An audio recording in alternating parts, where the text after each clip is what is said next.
No. Stop that. Hey everybody, it's Edwin here, spelled EDCO. Edwin Scott's. He likes to call me his, assistant. I like to think of myself as the CEO of this corporation. So you're here, Sporking News Patriarchy, to watch whatever. I guess he's had a really good month, so thanks, whatever. I watch it and work for him, ironically. But he's been a little late lately, and he hasn't been on the Wednesday show, so I thought I'd come in and totally take over the Wednesday show. So that's what I'm here for. And, no. Oh, shit, he's here. No.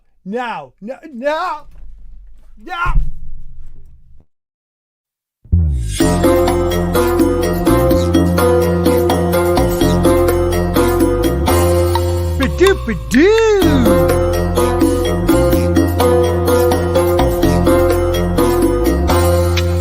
Shakai!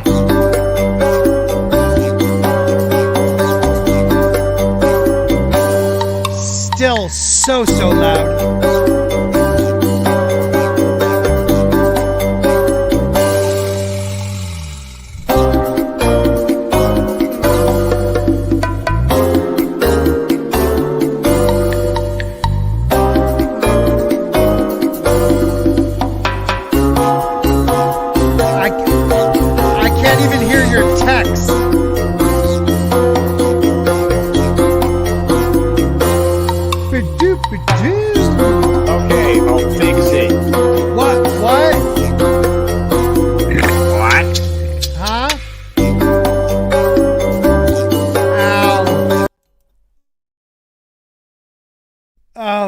I got a headache. I don't feel very well. Woo. Just a little quieter. Yeah, a little bit. Did you pick the Humpty Dump one this time? What's that now? The Humpty Dump. I don't know. We'll see. No, I did not. So, guess you guys met Edwin, huh? I apologize for that, guys. Not great. Yeah, welcome to the Humpty Dump. It is Wednesday. That is what we call the dump on Wednesday because it's the middle of the week. I am Scott. I am from Sporking News Podcast, and I want to thank you for being here. It's going to be probably a slow start. Most likely there's someone like Nerdrotic streaming or someone else, so they always have to steal my thunder. But anyways, at least that was good. Well, let's say hello to the panel that showed up. We have the beautiful, the handsome Mr. Grant Gregory. Oh, that's me. Yeah, that is you. Let them know where your channel and what you're all about. I'm all about making fun of people and getting on streams and talking a lot of shit. Basically it. That sounds good to me. I like it. And the man next to me needs no introduction, but I'll introduce him anyways. Culture the Casino. Greetings, everyone. I got to tell you, I'm here. I'm excited to be here, and Steve Kenobi is excited to be here. He's in the chat. Yes, he is. And my line of hair care products will be launched hopefully by the end of November. So we will have a shop with Culture Casino hair and body. Oh my God, are you serious? Yeah, can't wait for the new shampoo. That's what I'm looking forward to. Do you have God, I got blue hair on me. The shampoo is awesome. It is all natural. Mm-hmm. It has peppermint oil in it. You will smell and feel invigorated after using it. It's incredible. Nice. And the very creamy conditioner is also all natural. And so when you use that, it'll give you a completely different fragrance. It's all natural. I'm doing all natural, including, all the body wash will be all natural, the whole thing. So yeah. Do you have something for someone like Scott who, say, doesn't have as much on top as he does on the beard? Is there any? I have like 4 different kinds of beard wash, beard oil like combinations that I'm going to be able to offer. There's some stuff. We got some stuff. It's gonna be good stuff. I'm happy for you, man. I'm letting Gary know in his chat right now. It's not noon anymore. Yeah. Noon anymore. It will be in an hour for me. Oh, that's right. God, this guy, he just got to steal all my thunder. Oh, he comes on my channel and it jumps up like 100, whatever. Whatever, but all right. So everybody, whatever. So let Gary know, it's not noon. I hope everybody is doing well tonight, though. We have a one-man show showing up. How you doing, my man? Emotionally unstable amphibian is here. Nick McCabe is looking handsome. Nick, we could send you a link if you'd like to join us. Let us know in the chat. Makani Draws is probably working. He says, miss you guys. Miss you too, buddy. Keely Chow, hey, everybody. Mr. Grant Gregory was letting us know that intro was very loud. It was. It was. I promise you, I will definitely think about getting to that this week and making it quieter. Yes, this might be louder. Either way, it'll get people talking. Yeah, I mean, if we're gonna make it loud, I just make people's ears bleed. I think that's the way to go. But my favorite chat maybe of the week, the Islington girl saying, "Dump on me, baby." Yeah. I like that. Stig Kenobi reminding us a year before they announced Wheel of Time, he did say it. He said they were coming out with the show. He knew ahead of time. Yep. He has contacts. He is Stig Kenobi. He knows when things are garbage. Love you, buddy. Hope all is well. I can't wait to get back into our Monday show. Hopefully this Monday, but it's been really tough with the baby.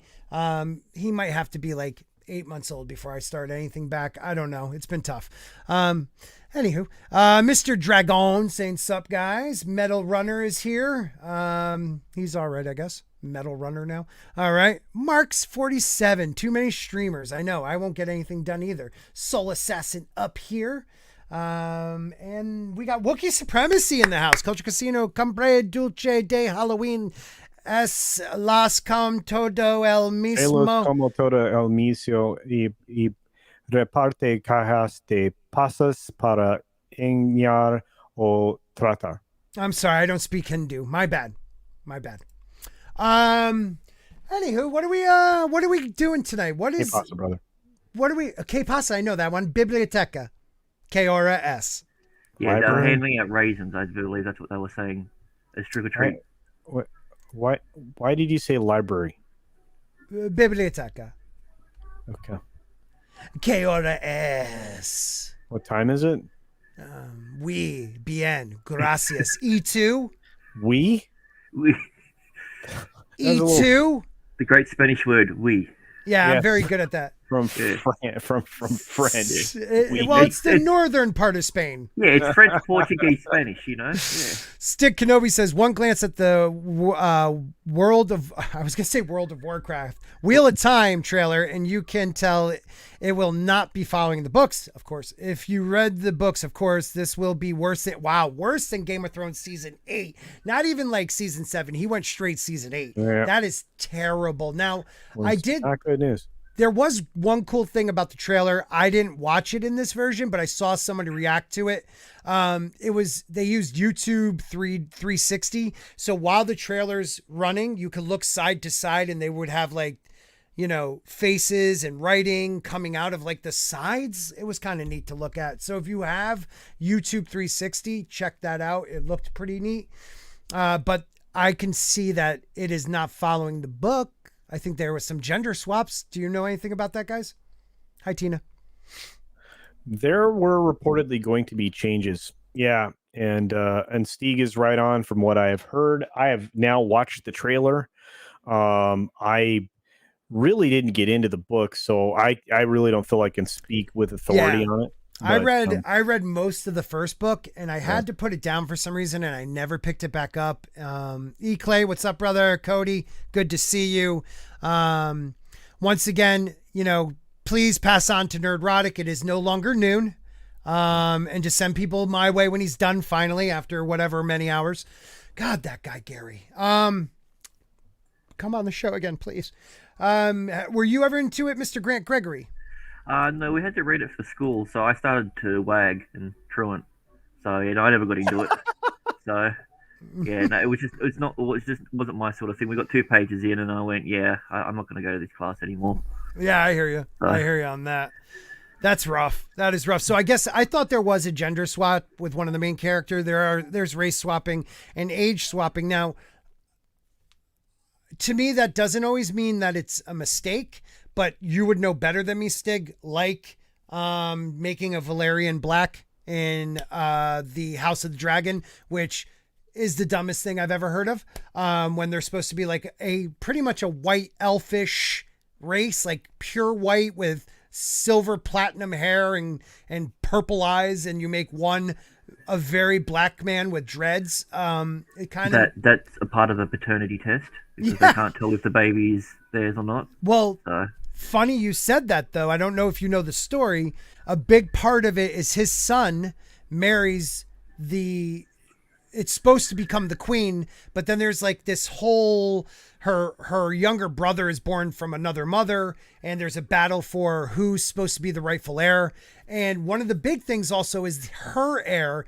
They tried to say it's her uncle's kid and not her husband's. Well, when a Valerian mate, I'll say, has a child with somebody outside of the Valerian features, so someone from Dorne who's more Mediterranean, the children take on a very predominant part of that look, the Dornish. Like, it's almost like the Valerian gene isn't as strong as these other genes. So if you're a black man in Valeria, and then your daughter or son should probably be half black, half white, then their grandchildren will still have the features. There could be no paternity mishap with that. Either the kid looks totally Valerian or he doesn't. You know what I mean? Yeah, like it that's screws up the what whole I story. thought from what I've heard from different people.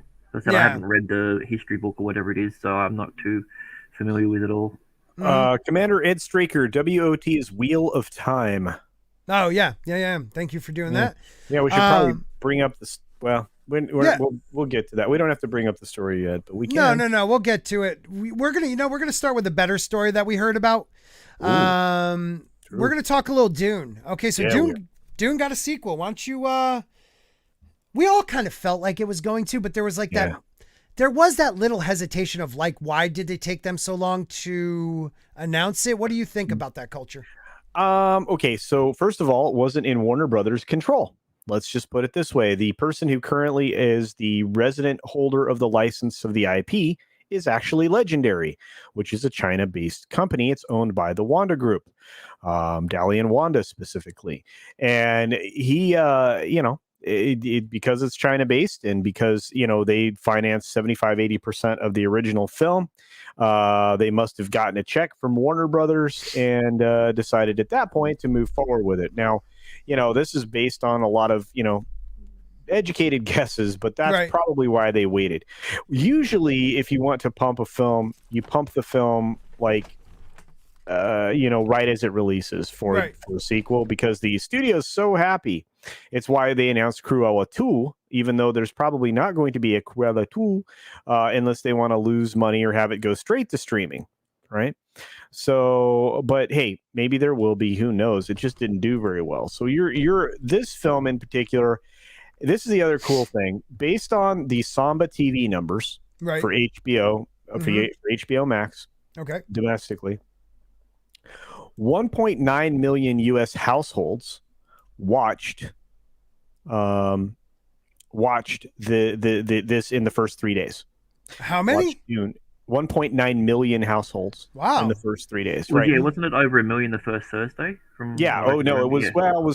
It was dipping in there with Samba TV. Yeah. Okay, so what is that compared to? Do you have comparison to like Black Widow or anything like that? Absolutely. Okay, so in comparison to other Warner releases, which is the data from Variety's VIP platform states that the only film to beat it is Suicide Squad, because at that point in time you still had a number of theaters that weren't open in the United States and other places, and people went out to go and they weren't going out to go see it in the theaters. They watched it primarily on streaming.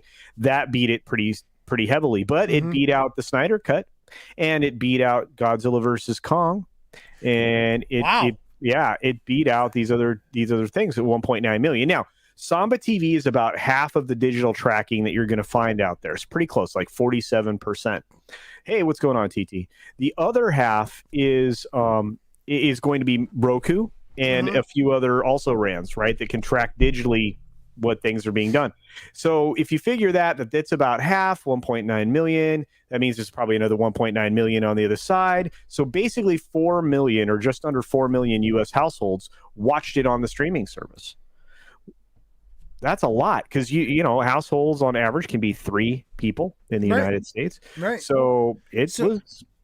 So could we just say like a household is 3? Yeah. Yeah. You know, so we're talking over 7.5 million people watched this in the first couple days. Approximately, yeah, somewhere in that ballpark. And let's just put it this way: and not only that. That was just in the first 3 days. You have people watching it successively on HBO Max. You have people that are going back for multiple views at the theaters. And Steve Kenobi's right. It's going to have legs when it gets to Blu-ray, especially when it gets to 4K sales. He's 1,000% right. Yep. I watched it 3 times already. I'm on time number 3 right now. I've got I'm almost done with time number 3. I don't get to watch things like I don't want to get to sit down and watch something all at once unless I go to the theater. So, I've had 2 very interrupted times. So, yeah, go ahead, J-Pod. This is not the first thing I've heard. First person to say this. J-Pod has a valid point. I have heard from a lot of people that they physically want to own this. They want, and a lot of people are praying for a director's cut. Something with a little extra in it, more, I just think this movie, I personally, every time I watch it, I feel like it got better. Most of the time I'll watch a movie and I'll like it right off the rip. And within 45 minutes, I'm tearing it apart. I have enjoyed this movie more and more as it's gone on. There's been, there's little flaws. I'm one of the people that loves the soundtrack. I think the more you watch it, you see how he uses lighter tunes in certain areas, silence. He uses silence beautifully. He uses that, Tibetan, like, the throat singing. Yeah, what is that? Grecan? No, some type of monk thing. But it's something that I think people are going to really, really enjoy. I'm definitely getting it on 4K. That's for sure. If it gets a 4K version, that's what we'll get. Mm-hmm.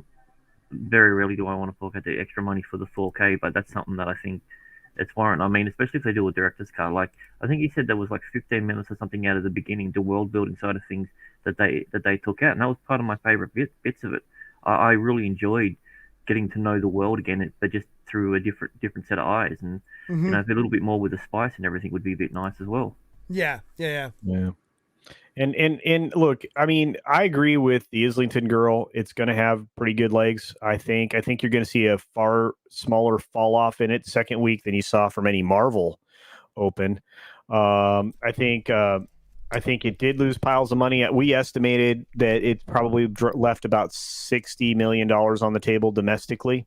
I wouldn't doubt it. It's a lot of money, but if they want to exchange that money for subscribers, who knows? Dune may be something that actually keeps people around.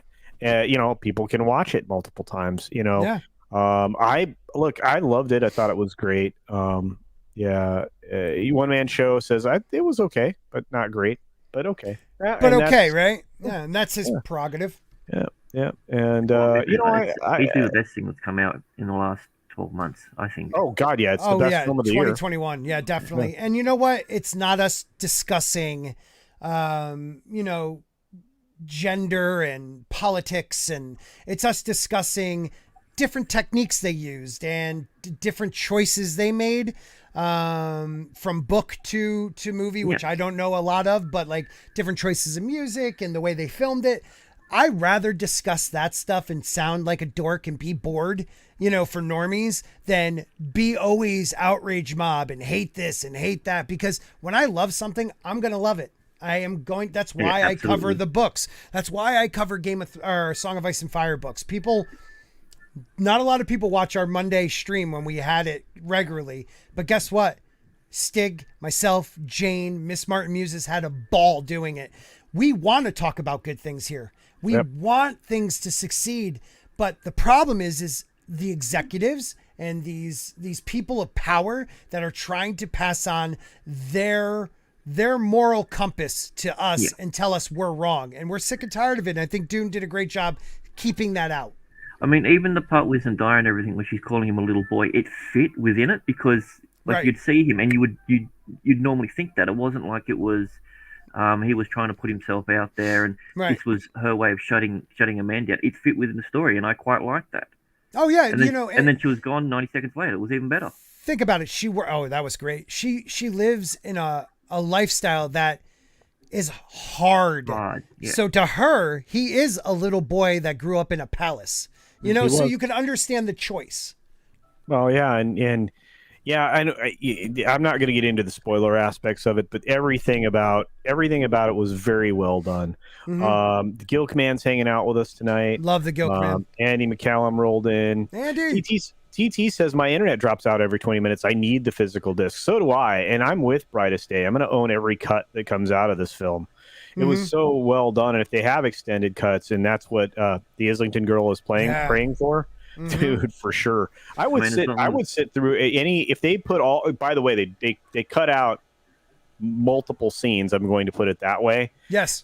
That were shot and put just together need some and tweaking, right? Yeah. Some of them just need a little tweaking. We'll have to see if those make it into an extended cut version of the film. They probably shot more at the end of the script than what we saw, so that they can handle the time jump properly. Because there's going to be a time jump, so I think they're ready to go. I think, according to Zimmer, he's got extra music left over. I'm like, it wouldn't be that hard. It's just a bunch of people going, blah. I loved it. I freaking loved it.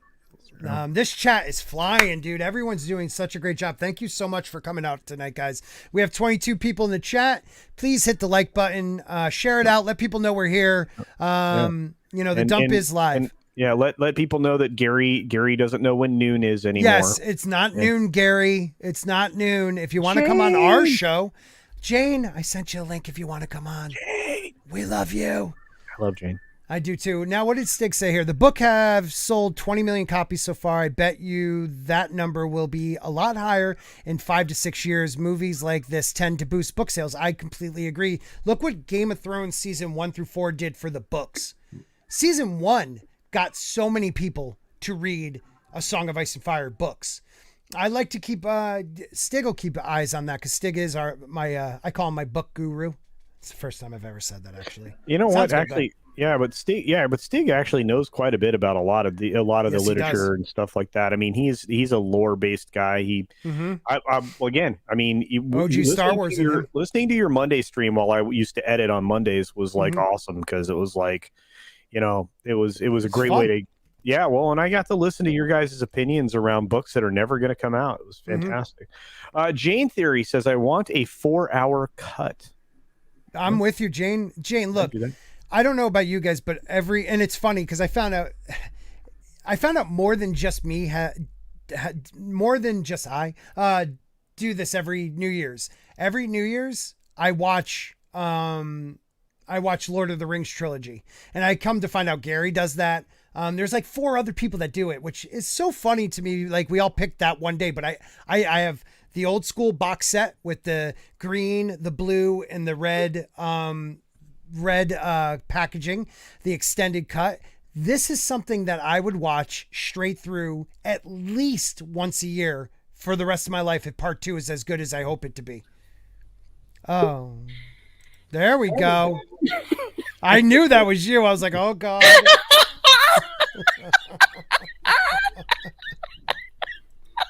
You are terrible. I love it.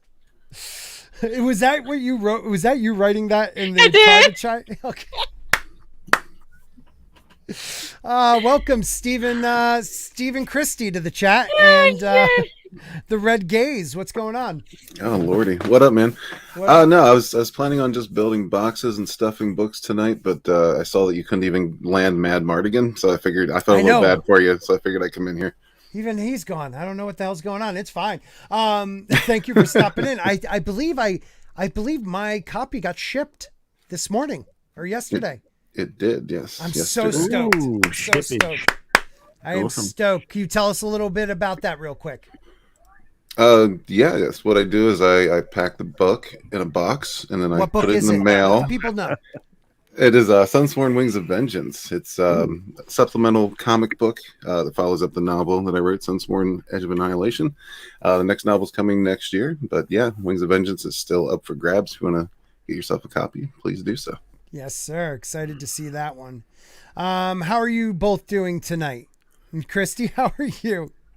I'm good. Yeah. All right. Good. Better than good. Steven, probably. Yeah, Steven's probably crying somewhere. Mm. So we got a sticker. We got a sticker. Let me see what it is. Oh, that is a hot dog. Thank you, the Islington girl, for the $1.49 Canadian hot dog. Are those as good as American hot dogs? I'm just curious. No. They're just made of ham. I And love then Mr. hot Trickle dogs. Trunk follows that up with Christie's favorite sticker for Canadian 99 cents. It's the dollar pooper sticker. Yes, yes. And his name is Mr. Tickle Trunk, not Trickle Trunk. Oh, sorry. And we Sorry. also I wasn't got going a. to say anything, Scott. But you had to ruin I it. have Sorry. to. I have to. Sorry. We got the Gilkman too. The Gilkman, who is a beautiful human being, for $4.99 says, "I know this isn't the chat for this, but if everyone could say prayers for my family and me and my dog Rosie, we found out she had. Oh God, dude! First of all, Gilkman, you didn't have to pay for me to put Thomas, prayers no, out that brother. for that, dude. This is the chat for that. When it comes to animals, look. We're not Fauci here. We're not Fauci. This ain't freaking fleas or whatever it was on beagles. I don't even want to talk about that. I don't either. It gets me so angry. So I sincerely, Thomas, like my prayers are going out to you because a dog is family to me. So, everyone throw out a little prayer sign for the the Gilk man. He needs it tonight. Thank you, brother. And he just also wants you to know he hates you, Christy, so much. You're welcome. I totally believe when Jason Momoa was talking about a 4-hour cut, I think they shot a bunch of extra. Well, you know that for sure, don't you? Yeah. Yeah, there's a lot of extra out there. Multiple scenes that just never got into the film. There was a lot shot. They edited it very well. The things that we lost, again, weren't as significant, but to somebody who likes the lore, somebody who follows the story, there was stuff that was missing that really would have helped people understand some stuff. Some normies get some things. So, there was an extended conversation with Lady Jessica and the lead Bene Gesserit. I always forget her name. That was far more extended. That there was elements that were Reverend cut out of Mother. that. I would just call her the Reverend Mother, yeah. But she actually has a name. I don't know. I know, I forget it. What the hell are y'all talking about? Dune. Dune. I don't give a shit about it. Did you get a chance to see it though? No. It I was stopped actually. watching it. It was boring to me. Oh, some people don't like that slow pace. I loved it. I really did. I enjoyed it. Keely Child, though, says, I want a Star Trek series that stays true to Gene Roddenberry's vision. I want to be able to look at comic books from DC and Marvel without being disappointed. Well, Sorry. That's a bit much, I think. I'm probably going to kill cancer before that happens. yeah, it's true, man. It's so sad. It's so sad. What didn't he read, Thomas? He just read it. I read your super chat, buddy. Yeah, Did you and he also read that you hate Christie so much. Yeah, I did that. I read that too. If I missed something, I'm sorry. But you do hate Christy so much. Her name is Reverend Mother Ramallah. Dude, those names are tough in this thing. When they start talking like the more Arabic sounding names, I'm done. I can't keep up with it. It's too tough. Keely Child, though, says, hail the Gilkman prayers for you, your family, your dog. I hope you have a good night too, brother. I hope Love you, brother. Sporking wouldn't read my oh yeah, no, buddy, I read everything. Not only that, Thomas, I sent you a text message. I have not gotten a return message. We love you, Thomas. We love you. Who we don't love is the author, Stephen Walton. Hail the chat. Untrue. Steven, I got the love picture, the author. especially for you. Oh, we lost gaze. I don't know what happened to gays. I was too loving. You're too caring. loving. You know, We don't do that here. No, we don't. We don't. Glinser, my man, I haven't seen you in a little bit. $5 says, just opened a package from Dallastown, PA. Beautiful box and book. Can't wait to read it. And that's what again? Yeah, my man. Sunsworn. Wings of Vengeance. Hell yeah. And don't get any ideas. I'm not going to be in Dallas town much longer. Ah, damn it. I'm on my way. Name correction. Can I get my book faster if I go to Dallastown? And by the way, the original literature is right here. This Bible. I still got to buy that. I still got to get that off. You don't own this book? No, I was in a bad spot when that first came out. Name correction. Guys. Helen. Gaius. Gaius. Gay ass. Gaius. Helen Mohayim. Mohayim. Ah, fuck. Is it Thomas- Gaius or Gaius? Yeah. I always go Oh. the direction of Gaius. Oh, I see what you're saying, Stig. He must have said something about his dog earlier on, and I missed that. So I'm sorry about that, Thomas. Okay, and our good friend Culture Casino wanted everyone to know he'll be right back, instead of putting that in the private chat. So he's the one in control of the articles right now, but we are going to get into next a little issue with Warner Brothers. I guess I could share this. Hold on. Ruby Rose, they're clapping back at her. It's turning into a fun little thing going on there. So I don't Wait a know. minute. Doesn't she have pronouns and victim status? How can they clap back at her? Well, don't forget when she first got the role as Batwoman, she wasn't gay enough for them because she was gender fluid and not bisexual. I don't know if you remember that. I do. I thought that was pretty hilarious. But Warner Brothers TV defends Dougray Scott. Wait a minute. I thought gender fluid was above bisexual on the victim hierarchy. Dude, it blew my mind. I'm too. so out of touch. No, because she's taking away a role for a gay person. Because if you're non-binary, you don't identify, therefore you can't be gay. So the role should have gone to a gay person. That's how, literally almost word for word, is how they put it down. I didn't think the gays were big fans of the bisexuals either, because they're an illustration that it's a choice rather than, Yeah, right. and that was the Is issue. she in like a massive debt or something? She will be sued if Dougray has his way.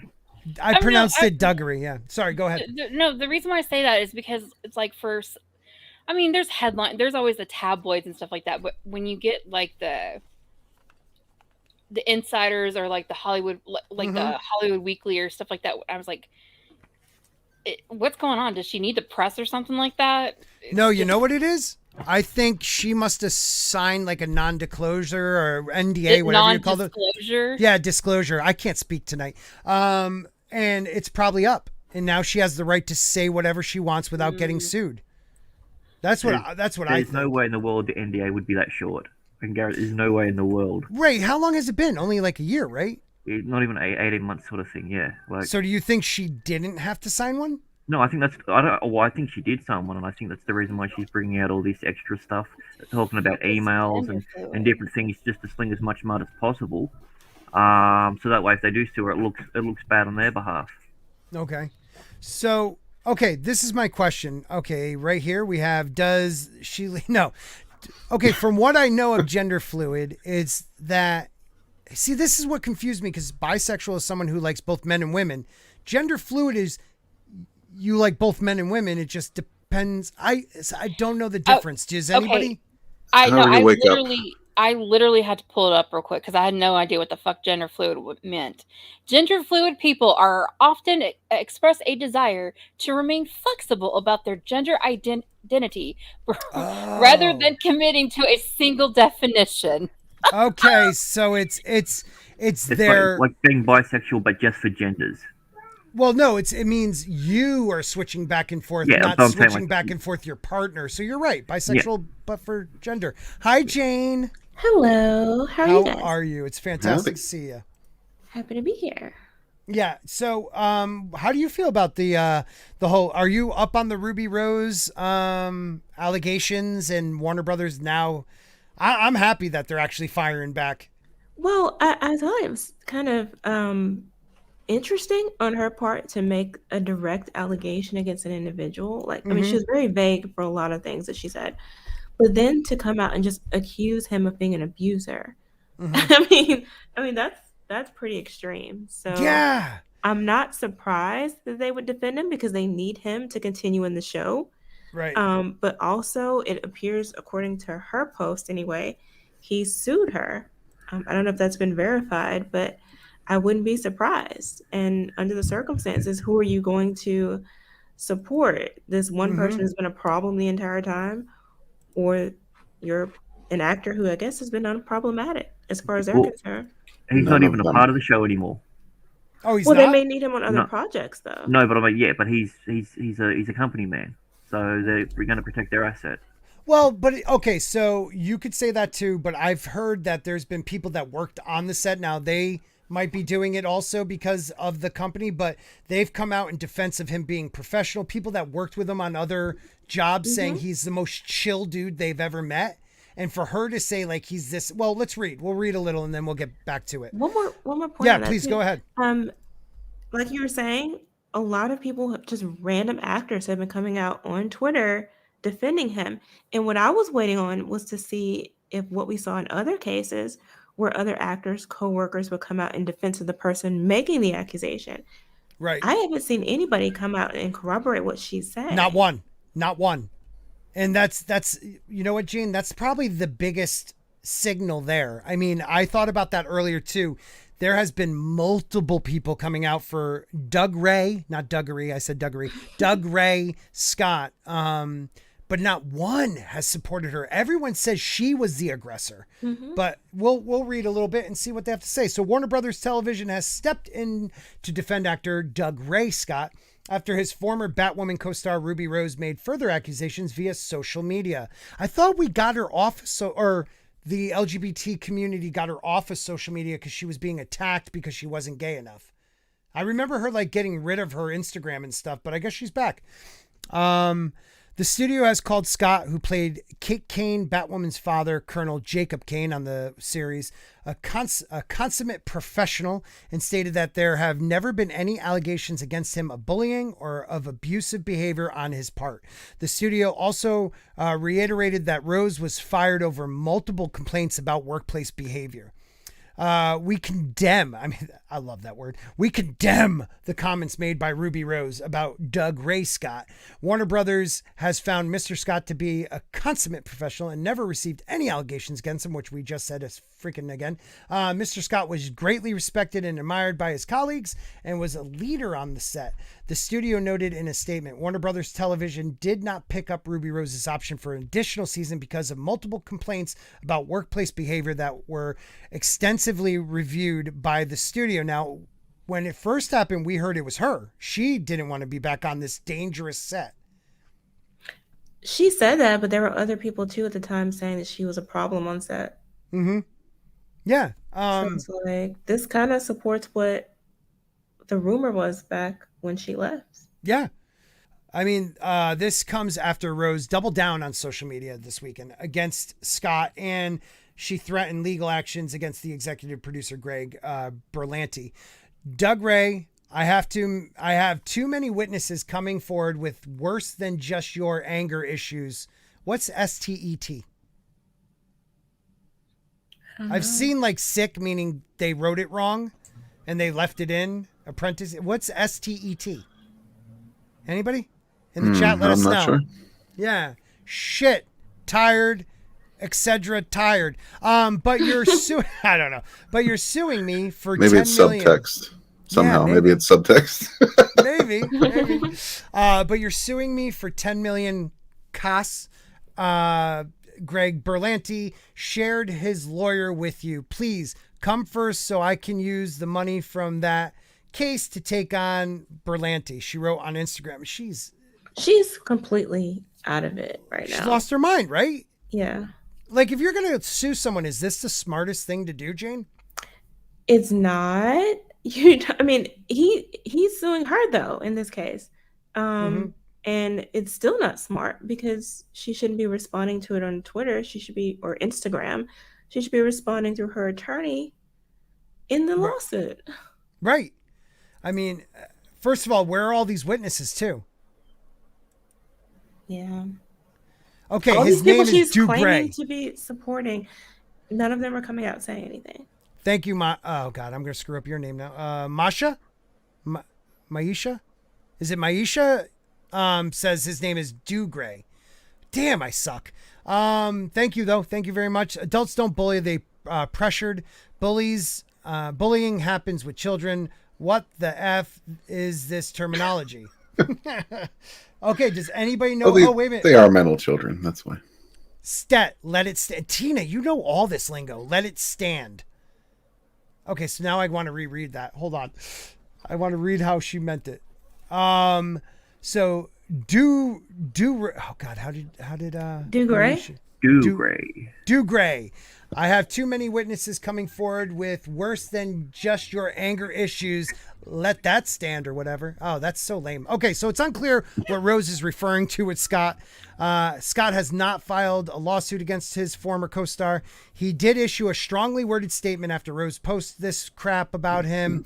And he says, as Warner Brothers Television has stated, they decided not to exercise the option to engage Ruby for season 2 of Batwoman based on multiple complaints about her workplace behavior. Scott said, I absolutely and completely refute the deflammatory. Yeah, thank you.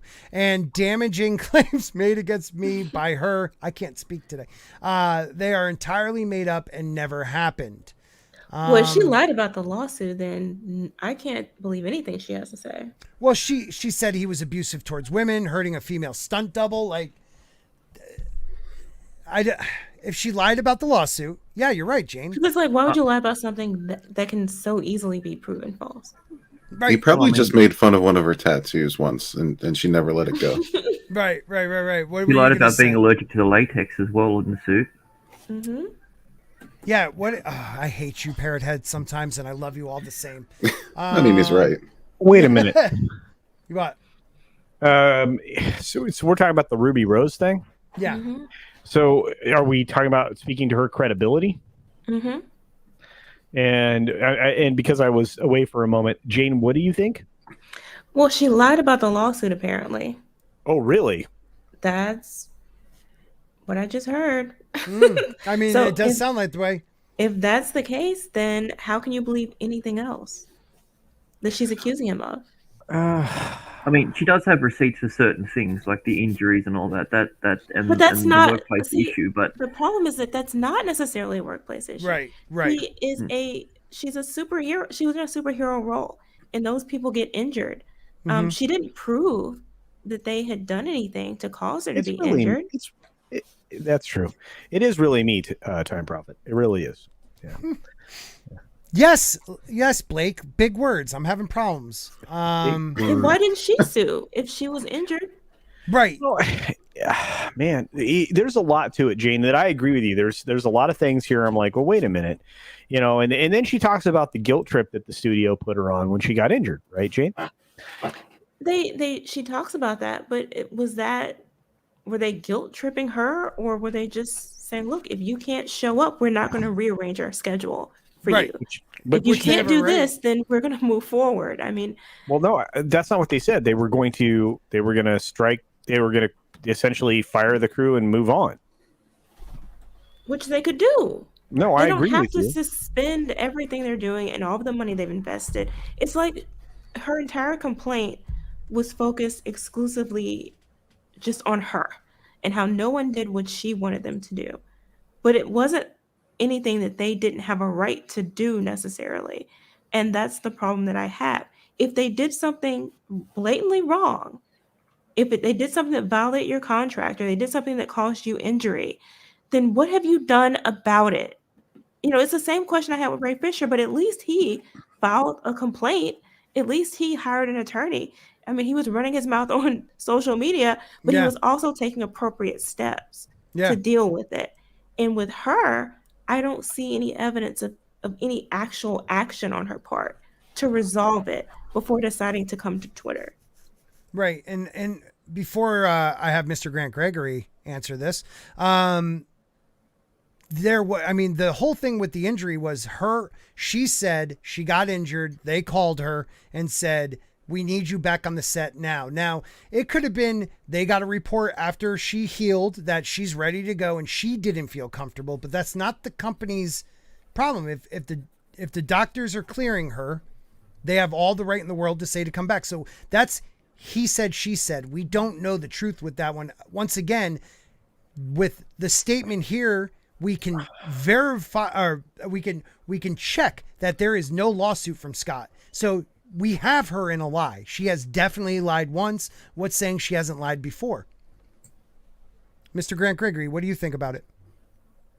Well, I mean, she was never really a big star here. I mean, she came to fame because she won a competition, and during that competition, she had to go shot for shot against Bam Margera and walk around New York kissing strangers.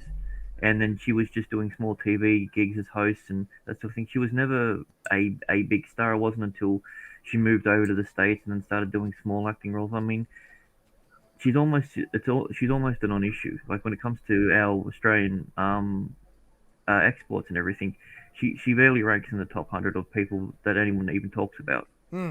Yeah, I can see that. Mm. Sam agrees. She's an F knuckle, he says. I just don't know why she ever made a big deal out of it. I still feel if she makes such a big deal out of this injury. If you were so injured you couldn't do your job anymore, then step down. Right. If you felt like they were being unfair to the extent that I'm sure there's something in her contract to address how this would be handled if she were injured. If you feel that they were violating that, then address it through the legal system. If you felt that they were trying to press you to come back to work and you legitimately couldn't, maybe take that up with your doctor to get a longer excuse. That's what I was trying to say. I mean, there are things that you can do besides acting like a child, which is how she's coming across to me. And now she's off the show.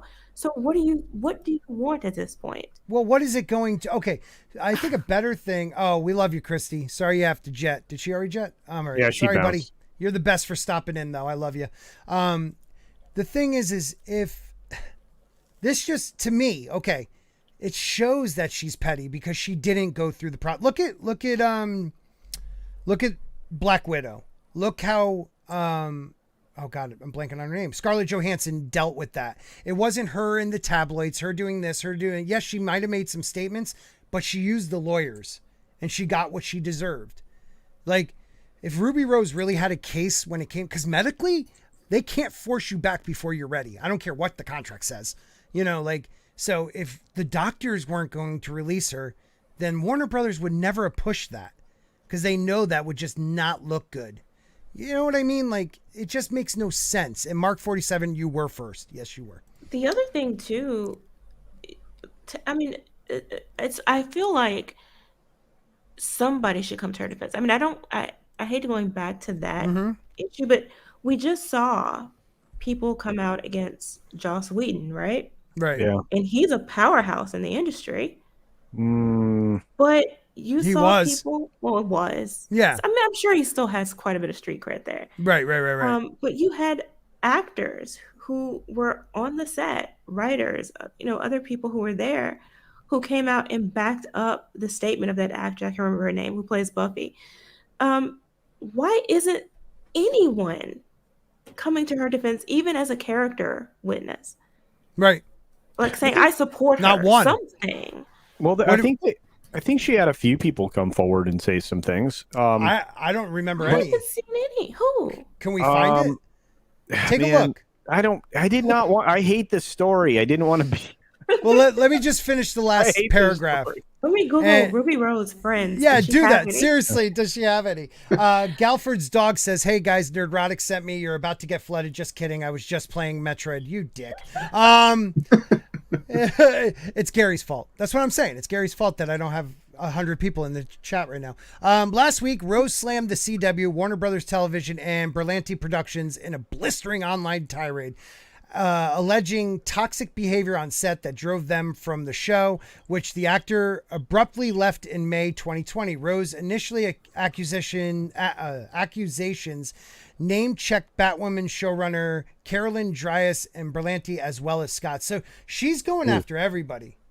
Well, and again, in her statement that she says on Instagram, the post, I don't know. See, we don't have enough of the other side of this. She says, Dougray, have you guys seen the actual Instagram post? No. Oh, hang on. Yeah, find that. And when you're on that, before when we move on, I just saw the Michael B. Jordan thing.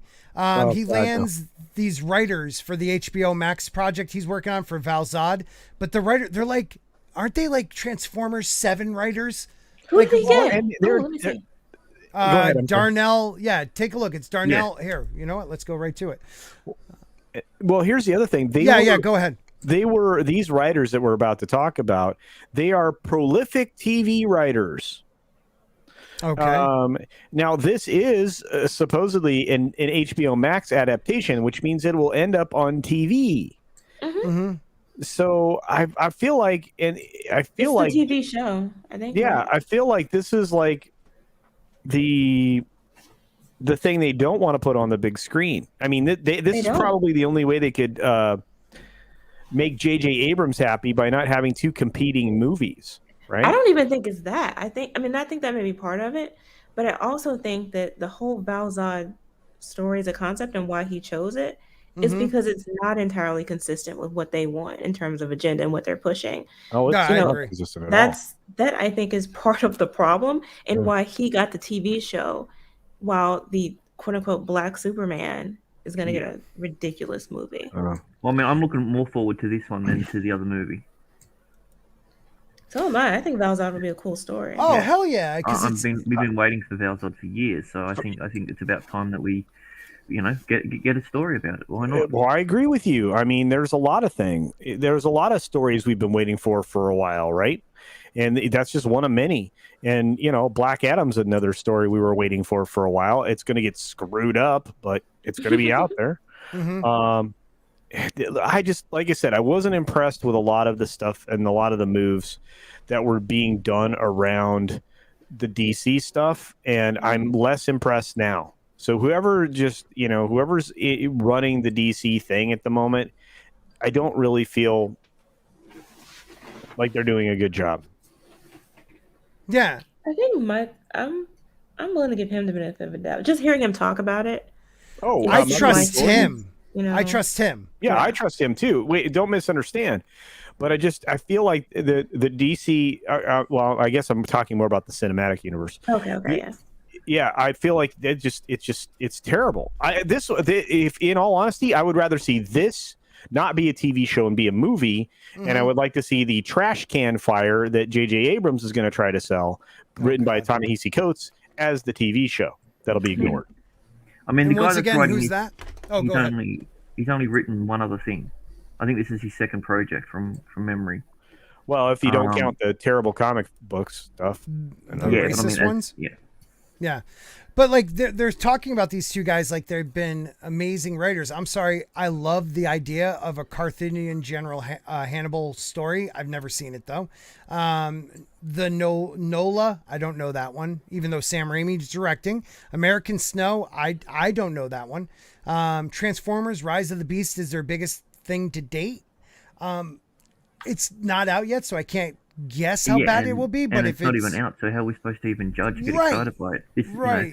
They've got one project to get, and then this is their next one. I mean, I don't know what to think about it. So he's executive producing this. We don't know if he's actually going to star in it. I can't imagine him not, right? Well, yeah, but I could, and that would be a shame because I think he'd be perfect for it. Mm-hmm. He's such a great actor. Yeah. He's such a great actor. And think about it. I mean, he's about to hit it out of the ballpark with the next Creed film. Yep. I mean, talk about like an on-ramp for like really good stories. I hate this. I hate this so much. Yeah. I just hope the writers do a good job. It sounds like they could. Again, they're TV writers. The fact that this is a TV thing is the thing that bothers me. It should be a film. It should be a film. Oh man, that sucks. I have the Instagram quote from her today. Let's see it. It's shared still. Oh, I'm sorry. I can do it. Yeah, Oh. I mean you can. I'm sorry, I was being silly. Dougray, I have too many witnesses coming forward with worse than just your anger issues, but you're suing me for $10 million because G. Berlante shared his lawyer with you. Please come first so I can use the money from that case to take on G. Berlanti. Oh, that was in the article. I didn't realize that was the one you were talking about. Yeah, this is the one I was talking about. So right there, we know she lied, though. But you don't know that. But we do now. Okay, wait. Okay, so hang on a minute and just hear me out. Okay, yeah, please. What if he texted her?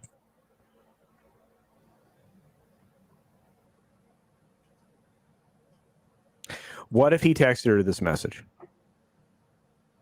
What if he called her? What if he reached out through an agent? What if he texted her what message? That he's going to sue her for $10 million for defamation. Well, man, it's not even 10. It's IO million, so I don't even know what that means. Is that binary money? I can't answer a question to that. But you would know if you've been sued. You get served. This may have been a response to a threat. I don't know. The problem is we don't have context here. I mean, yeah, it could have been something like, if you keep saying this, I'll sue you. Yeah, the way we read it, though, it sounded like he was already suing her. You know what I mean? You're suing me for $10 million because Berlanti shared his lawyer with you. So she knows who the lawyer is. Wouldn't you contact that person to confirm if they've sued you? But I mean, unless she had the been context served, for this was in a post on Instagram. We don't know anything else behind it. There's nothing else tied to it. Is it possible we jumped the gun on this? Is it possible she did? That's also possible. No, you're right, Jayne. That just further undermines her credibility because it's like, okay, if you fly off the handle that easily and misinterpret things or don't follow up on things and just make claims, then again, how can I believe you without some sort of evidence?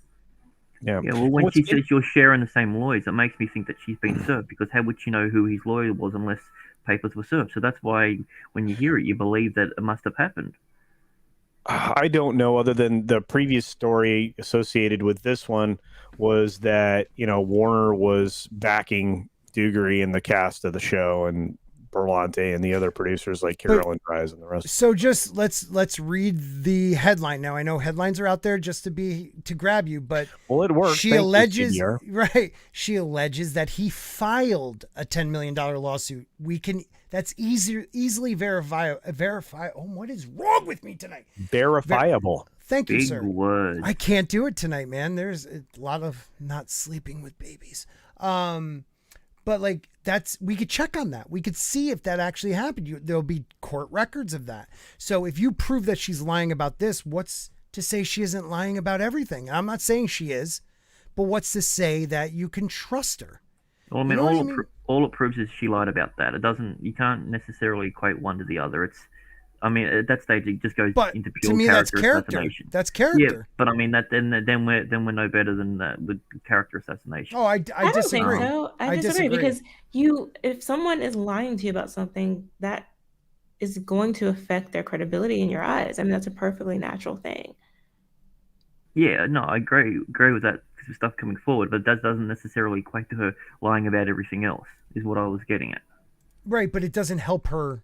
It doesn't help help her her. argument. Oh, you know what I mean? It does. I mean, Jayne, I agree with Jayne. That's the problem. I hate the story. Same here. It's like I always try to give the benefit of the doubt when I'm trying to react to something, because I feel like, okay, there's not enough context around this.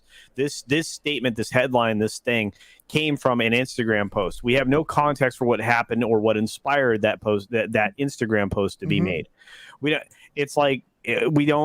I always feel like we don't have the context around something. Now, if something comes along, adds more context, she shows receipts for a text message or a voice recording for a phone call or something else, like a message, like an email from an agent that's saying that, Dougray's threatening to sue you for $10 million, whatever it is, that'll change things. Because look at like Jayne said, Ray Fisher, he's ready to throw down any proof you need he believes. Still. Yeah. This one is like, she left a cryptic Instagram. Pretty much to me, this is threatening a man's honor. You're saying he is a terrible human being. He's aggressive towards women. That's messed up in my mind. So if there is proof that she is lying about this lawsuit, I am not trusting her until she proves that I could trust her. Because from everything I've heard, Dougray is a consummate pro and a laid-back guy, and I got his name right. What do you think, Red Gaze? Yeah, agreed. That was really deep. Deep. Well, I mean, this is, like you said, it's kind of a he said, she said thing for the most part, except for he's kind of laying out some facts, and she's just kind of saying, "This is what happened." I don't know. I mean, to be completely honest, I don't care about any of these people. But this kind of stuff it's always intriguing just to watch the back and forth, and just try to determine whether it's coming from bitterness or like why so long. Well, maybe she had an NDA. I mean, but I mean, if there was an actual, like, if she had an actual, case, why wouldn't she present it? She doesn't have to present it in public, but why wouldn't she have come forward to somebody, right, within the company, or have a lawyer look into it, or whatever? Just wait for the NDA to expire and be like, okay, bam, there's everything. I don't know. It seems off to me. I mean, you specifically accuse someone in the industry of abusing women. That's your claim. Yeah. An ongoing thing, right? Because he's still in the industry, and you don't file a complaint even after you've left. Yeah, exactly. It's like there are procedures. The only thing the NDA would do is keep her from going public with something. It has nothing to do with what you're doing behind the scenes that you have a lawful right to do in terms of going through, HR or going through your attorney. It just doesn't make sense. I'm sorry, I have to point this out. So Mark's 47 and Mr. Tickle Trunk both put in the chat talking about the wig being flame retardant, and and YouTube retracted both those messages. What? They're talking about flame. Don't use words in the chat, people. Yeah, don't be smart. Don't be smart. Just call it flame spastic or something different, something nice. Yeah. That's crazy. That is so nuts. Galford's dog, who hurt my feelings earlier, said a lot of people who dismissed Rose for lack of evidence took what WB said to the bank just because they said it. If that's your standard, take a neutral stance. So I like what you're saying there. Like, I am not saying WB is completely correct, but from what everyone who has come out, actors on different movie sets, I'm only talking about Dougray Scott, who she's attacking his character. There has not been one person to come out on her behalf to say she's right about that. I've worked with him. He's a dick.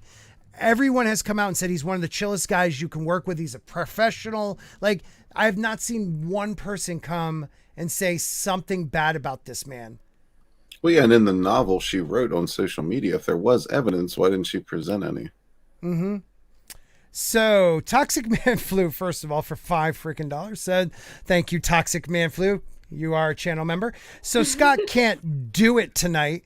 Probably has the oldest excuse in the book, a headache. I do. Also, I overreached all the time, so lock her up. I overreach all the time, so lock her up. Yeah, why not? Also, oh, did I say that? I fucking suck. Oh, Lord. Go on, people. The other thing, too, like people are saying, oh, you're taking WB's side. I mean, people are already questioning what she had to say before they responded. Because it did sound bizarre. And then how she even posted it on Instagram using the different fonts and stuff. It was like a drunk text. It was a drunk text. Basically. It was a drunk text. She was all hopped up like, you're suing me. I'm suing you. Sue me with Gerblanke's lawyers. I got you, Stu Ray. Can't get flame through my wig. Yeah. You think you're flame retarded or something? God dang it. Wow, we have 86 people all of a sudden in the chat. Did Gary send you people over here? Because his nooner ran long? Thanks, Gary. About time. About time you helped me out, Gary. Just kidding. We read that one. Scaff says, I have a better hunch she is trying to stay relevant like all jack-off actors because they need a new acting job. I don't think that's the way to go. Yeah, it was. No, this is the kind of stuff that'll make that not happen. Right. Nobody's going to want to work with that. Well, ask Ray Fisher. I mean, just unfortunately, he may have committed Harry Carey on his career, but it's just it is what it is. I feel bad all around. She was injured. There's no doubt about it. If half of what she said is true, it doesn't look good for the CW. But it's not the first time we've heard bad things from the CW. I mean, and how they treat people in sets and everything else, and they've been quite accident prone. Right. I just feel like she didn't have to say anything. Like, she had some negative comments being made about her in the past. Mm-hmm. She was off the show. Everyone, I think, had moved forward. People have forgotten about it. She could have gone on another show or did another movie, and it would have been perfectly fine. But for her to come out like this, the way she did, it's just people gonna think she's too crazy to be on their movie or on their set. They're not gonna want to deal with this kind of drama. Yeah, I hate the story. I'm gonna keep saying it. It's a dumb. Say it to the judge, lady. I mean, So what do you really think, Culture? What do you really think? Yeah, tell us what you think. This is dumb.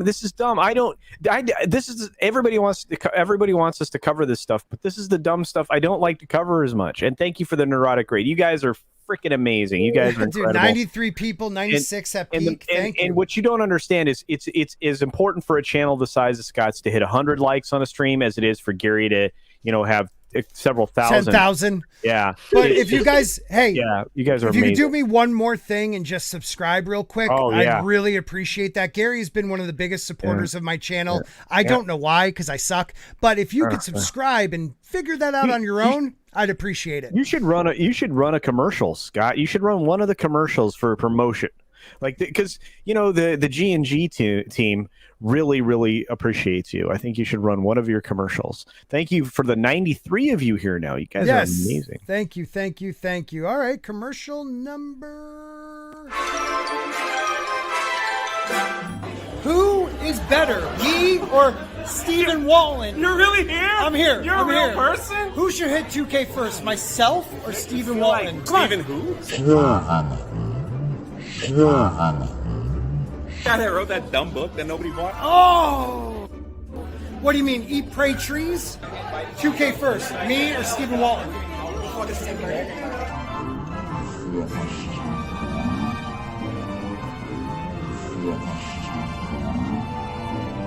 Me or Stephen Walton to 2K first? Who the fuck is Stephen Walton?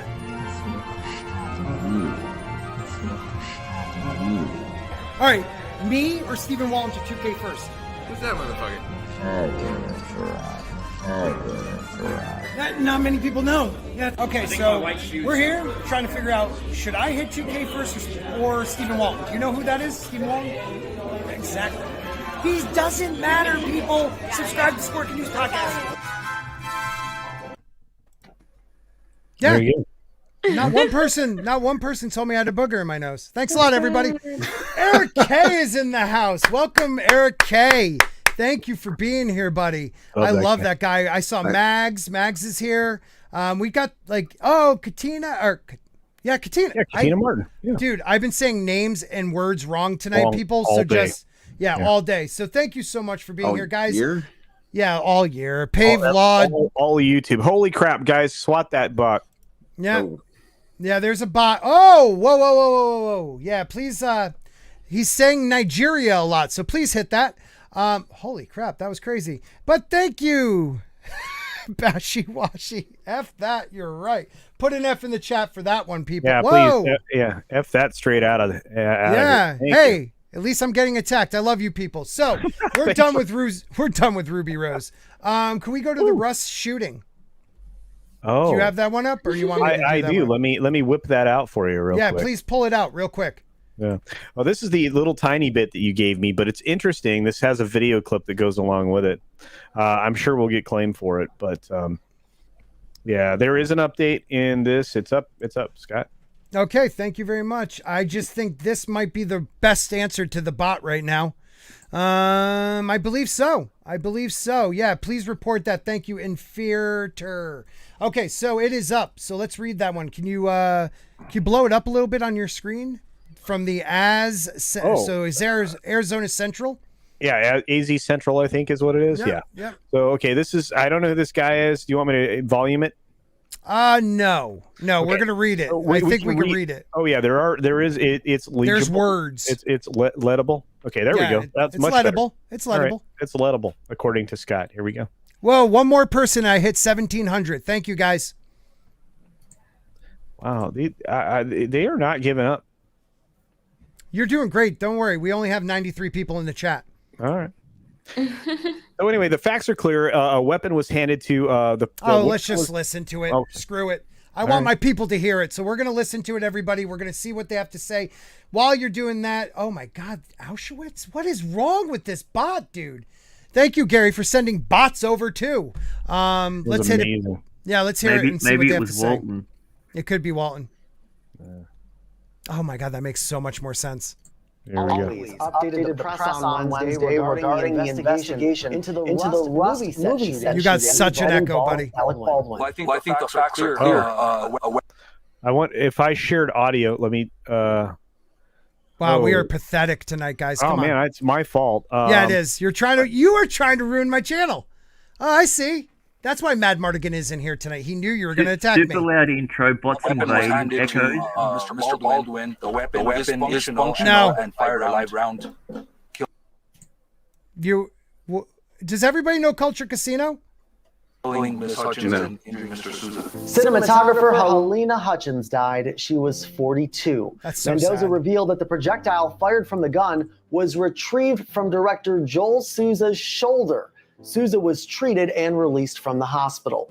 Mendoza also revealed that hundreds of rounds of ammunition were retrieved from the set. Now that includes blanks, dummy rounds, and what the sheriff suspects are live rounds. He won't be able to confirm that, however, until lab test results are returned. Meanwhile, the district attorney wouldn't speculate regarding possible charges. All options are on the table at this point. I'm not commenting on charges, whether they will be filed or not, or on whom. Sheriff Mendoza said that in addition to Baldwin, an armorer and an assistant director both handled the weapon before it was fired. All three have cooperated and provided statements to authorities. And there that you is go. crazy. Hey, Eric K, can you hit something in the chat so I can make you a mod real quick? Because this is getting out of control with this. Yeah, this might son need of to a do it with a bitch. couple of people. Yeah. If make me mod too, man, I'll jump in and. Yeah, please do. I don't know what the hell's going on, but thank you guys for anybody who's sticking around. I see a lot of people leaving because of it, so that sorry sucks. about that. It's that, and okay, there's Eric K. These bots, the sad thing is these bots, YouTube won't do anything about it. You know what I mean? But if we say fire retardant, they retract it in a second. But this person's saying Auschwitz shower party in my chat, and we have to manually go in and do it. Yeah. That makes no sense to me.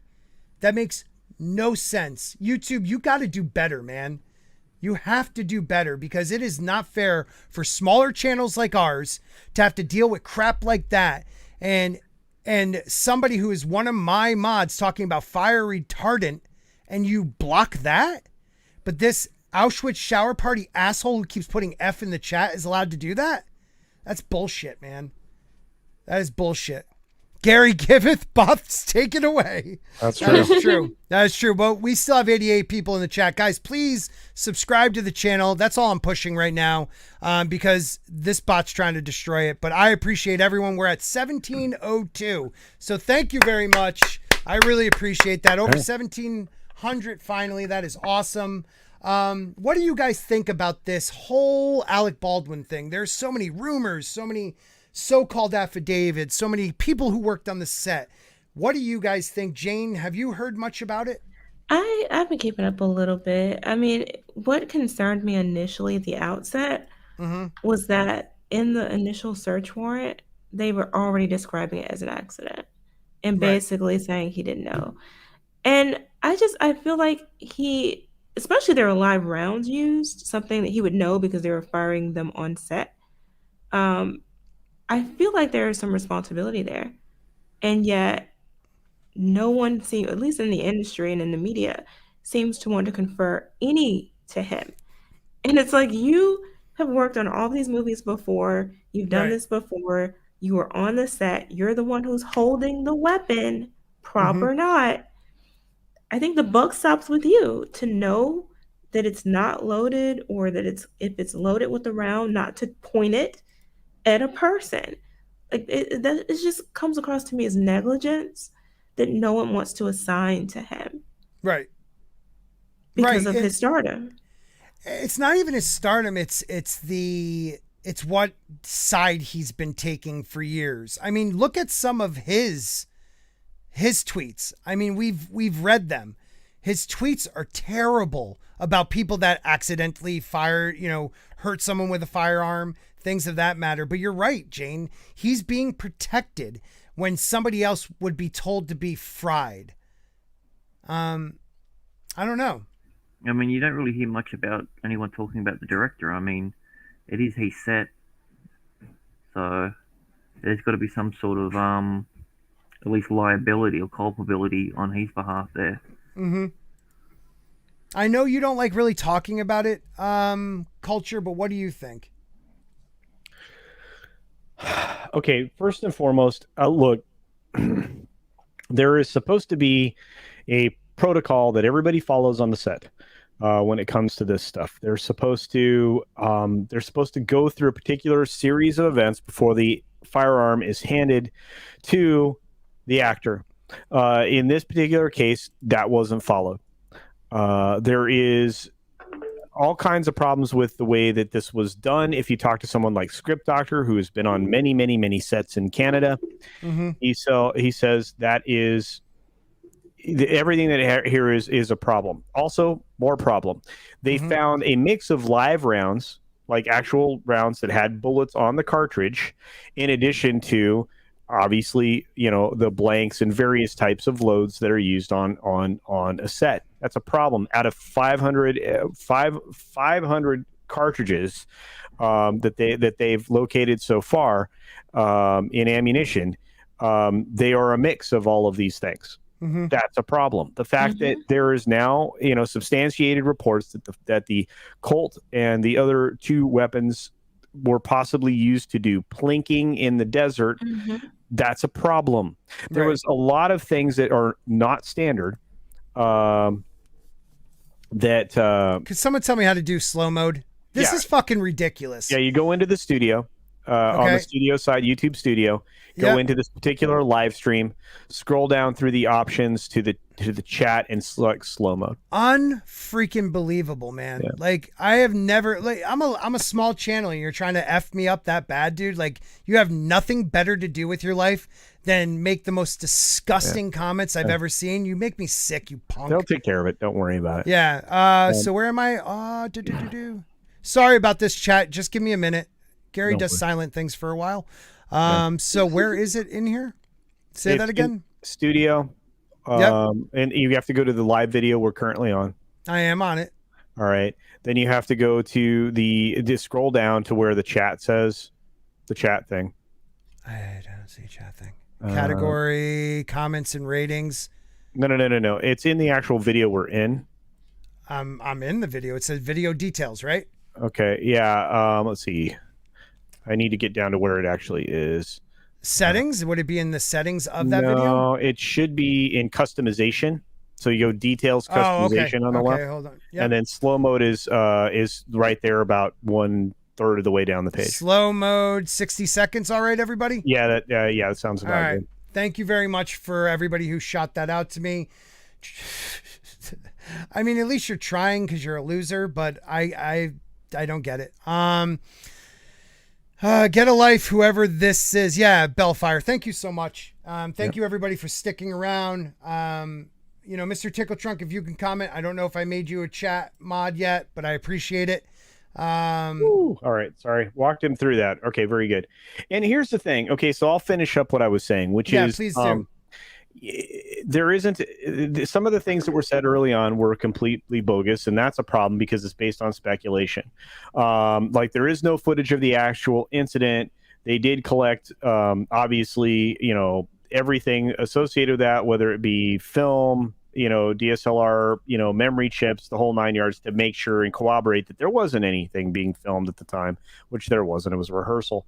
And, and essentially everything is lining up with everybody's statements. So perhaps nobody's lying, but it's going to put a lot of people on the hook for being liable in the negligence. Right. Yeah. From the producers to all the way down to the armorer. The statements that no one's been ruled out, that means that they might be looking for culpability. Right. And this may be a perfect time and opportunity to actually do something about it for a change. That's right. Because you do have a lot of people complaining about sets, and when you're using weapons, particularly live rounds, I mean, that's the most extreme circumstance you can think of to have on a set. And everyone involved should be acting responsibly. If anyone isn't, they're acting negligently. And if they know that there have been issues, I don't know if it's been confirmed that there were some misfires before, but for me, if that's the case, then that heightens the level of responsibility for everyone. Yeah. Let me get, before we jump on, I don't know, guys, if I can find the stickers.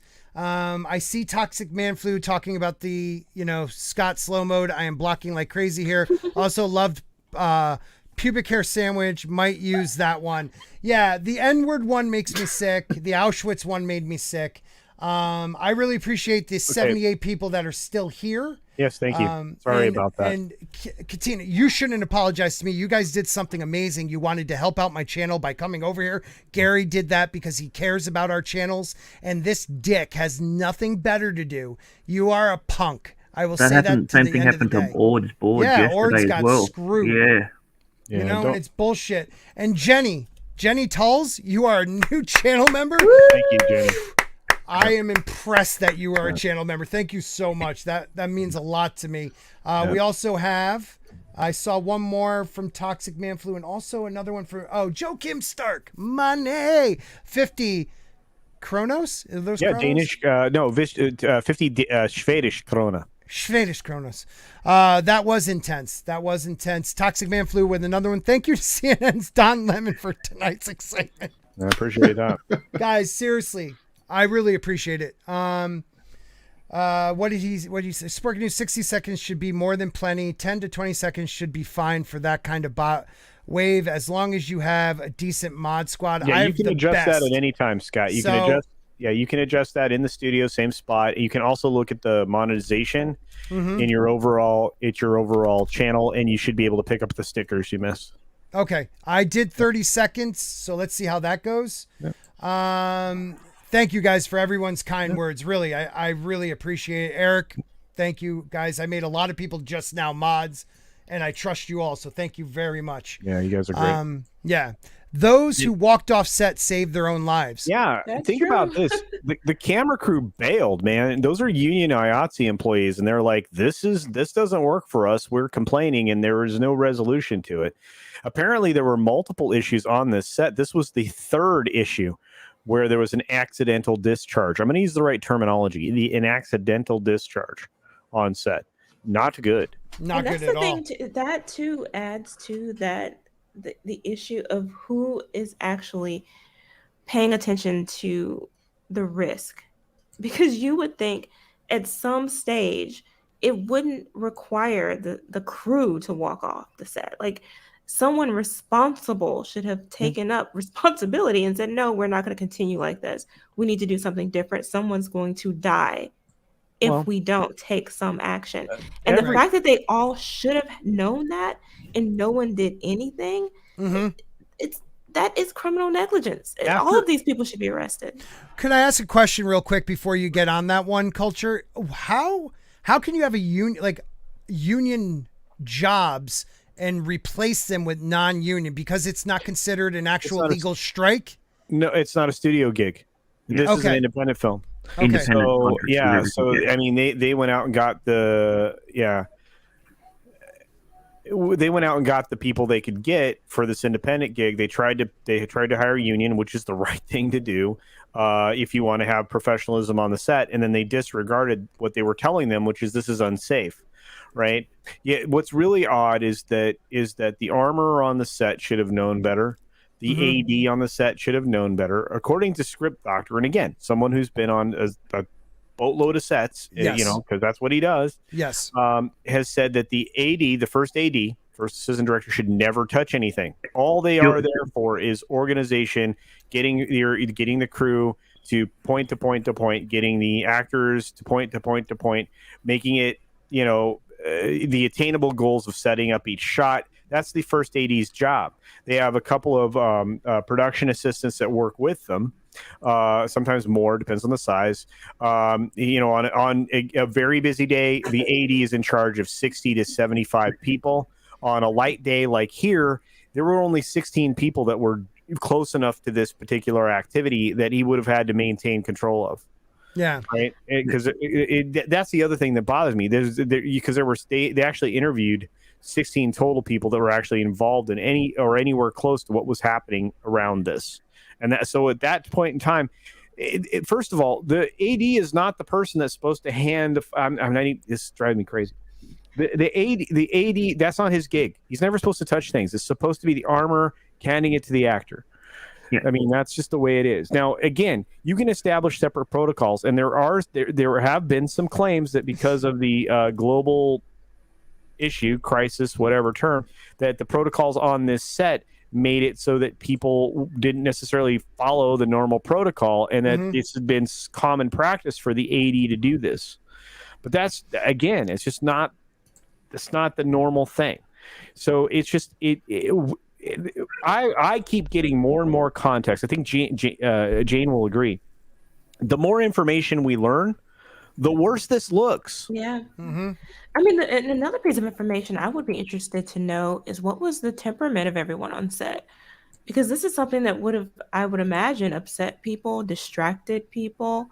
Maybe they should have taken a couple days off to regroup. Yeah. I mean, wouldn't that have been smart? That would have been smart. Anecdotally, Jayne, and this is kind of a weird thing, but the cinematographer felt very badly in some form of communication. I can't remember what, because I'm getting older, so this is a couple days ago.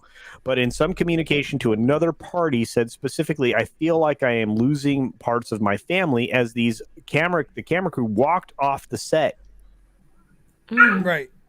So, I mean, there was one camera person and her working behind the camera with director Souza. So there were 3 people in the line of fire with Alec Baldwin rehearsing a cross draw. If you don't know what a cross draw is, you're almost always seated. If you're in old westerns, it's because you're at a poker table. But in old westerns, you're drawing from the opposite side of your body, from the hand that controls the firearm.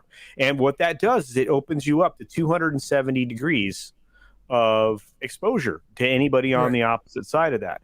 And that's not always, I mean, that's usually not a big deal, right? But somehow between here and here, the weapon discharged. Okay, and it shouldn't have. But that's the other thing I have a question about too. Weapons don't just discharge. Me generally. too. So and I don't believe it. It hurts me. I think it's a cover up. Okay. Regardless, everybody's stories aren't exactly in sync, but they're in sync enough that it sounds like the right set of events that happened. My biggest concern is there were live, and when I say live rounds, I'm referring to cartridges that had a bullet at the tip of it. That there shouldn't have been. You shouldn't be doing target practice on a set like this. Right, the armorer has a responsibility to maintain and control every single weapon that's being used as a prop, whatever it is. Yeah. Let me, guys, catch up on some of the super chats I missed. And if Script Doctor wants to jump in, I saw him in the chat. We could send him a link, guys. If you're in there and someone blocked you by accident with all that craziness going on, message one of us on Twitter if you can, and I'll go back in, because right now there's like literally 50 really bad names and a lot of porn names. So just if I missed yours, I apologize, but I tried to check. So we had M Tax Shark, who I've seen in the chat, thank you very much, sent $1.49 popcorn. So very Thank you very, very much. Mr. Tickle Trunk for $2 said, Scott, look at the chat. Real raid. Bear Nerd Fun for $2. Thank you, my brother. Guys, check out Bear's channel. He does really some funky music. Gary sent us to raid your chat. Well, Gary is the man. He probably sent the bots on purpose. Eric K for $2 said, make me a mod to hide them. Mags for $2 said, I'm a mod on Midnight's Edge. I can be a mod here. I'm honored that you're a mod here. You and Eric K and all of you guys are awesome. Yeah, Eric incredible. K again. Yeah, incredible. For another $2, Eric K. Slow mode stops the bot. Make it easy to hide. Mr. Tickle Trunk for another $5 said, The funny thing is they're members, though. Yeah, I no, know. Yeah, this is weird. These people are actually spoons now. So they're paying you to. They're paying to be this silly. I'm fine with that at the moment. I kind of like these bots. It's like typing while hiding in an asshole forest. Also, slow mode is helpful. Toxic Man Flu, we saw that one. Joe Kim said, the money one. Toxic Man Flu again, the Don Lemon one. Mag says, happy to help. F-bots, love to you all. Thank you so much, guys. We also have, where I can actually catch up on, I saw a new member. Where was that one? Shit, did I miss it? I am not used to this many people. Mags is a new member. Thank you so much. Not just a super mod, she is also a member, so thank you. So what you guys are saying is all those people became spoons? All those bots became spoons, a lot of them? They have them, yeah. That's awesome. Keep giving me the money, people. But once again, this chat is amazing. Let's read some of what people are saying. Eric K says, at Mr. Tickle Trunk, I have 50 or so channels talking about what I think modding. You do not have to show up for anyone's, but the ones you originally were or most needed. And I need you. Bolsky says she was plinking with the gun that Baldwin shot the AD earlier. Also, they left for lunch and no one checked the gun after they got back. What the F? So plinking again is what? That's target practice. They actually took cartridges with bullets on the end and target shot with the firearm. You muted yourself. You could actually do that on a live set, is because it's an indie film. You can have live. No. This is bad all the way makes around. No sense. It makes no freaking sense, man. Like, oh, we gotta take the prop guns, go shoot stuff with them. Yeah, and Mark 47 wants to make sure we all understand, and he's so right. Prop equals property. Few outlets are using the proper terminology, and he's absolutely right. Yep. Let's see. Scape said, I have been in 2 different unions and dealing with this unsafe shit for as long as they have boggles even my mind. That's what I don't understand. So they hired union people, but because it's an indie film, it's not a union contracted gig. Is that what we're saying? Because they had union people. So But you would still, I mean, even then you would still hire responsible people, whether they're union or not union, right? Right. Yeah. Right. And the more that you hear about the people involved in all this catastrophic chain of events, the more you feel like maybe things weren't being done properly. And you know what? They weren't. And we have a special guest. Hey, Script, how you doing, my friend? Script. Yeah, I'm doing well. I can answer that union question for you. Please do, because I'm very confused by that one.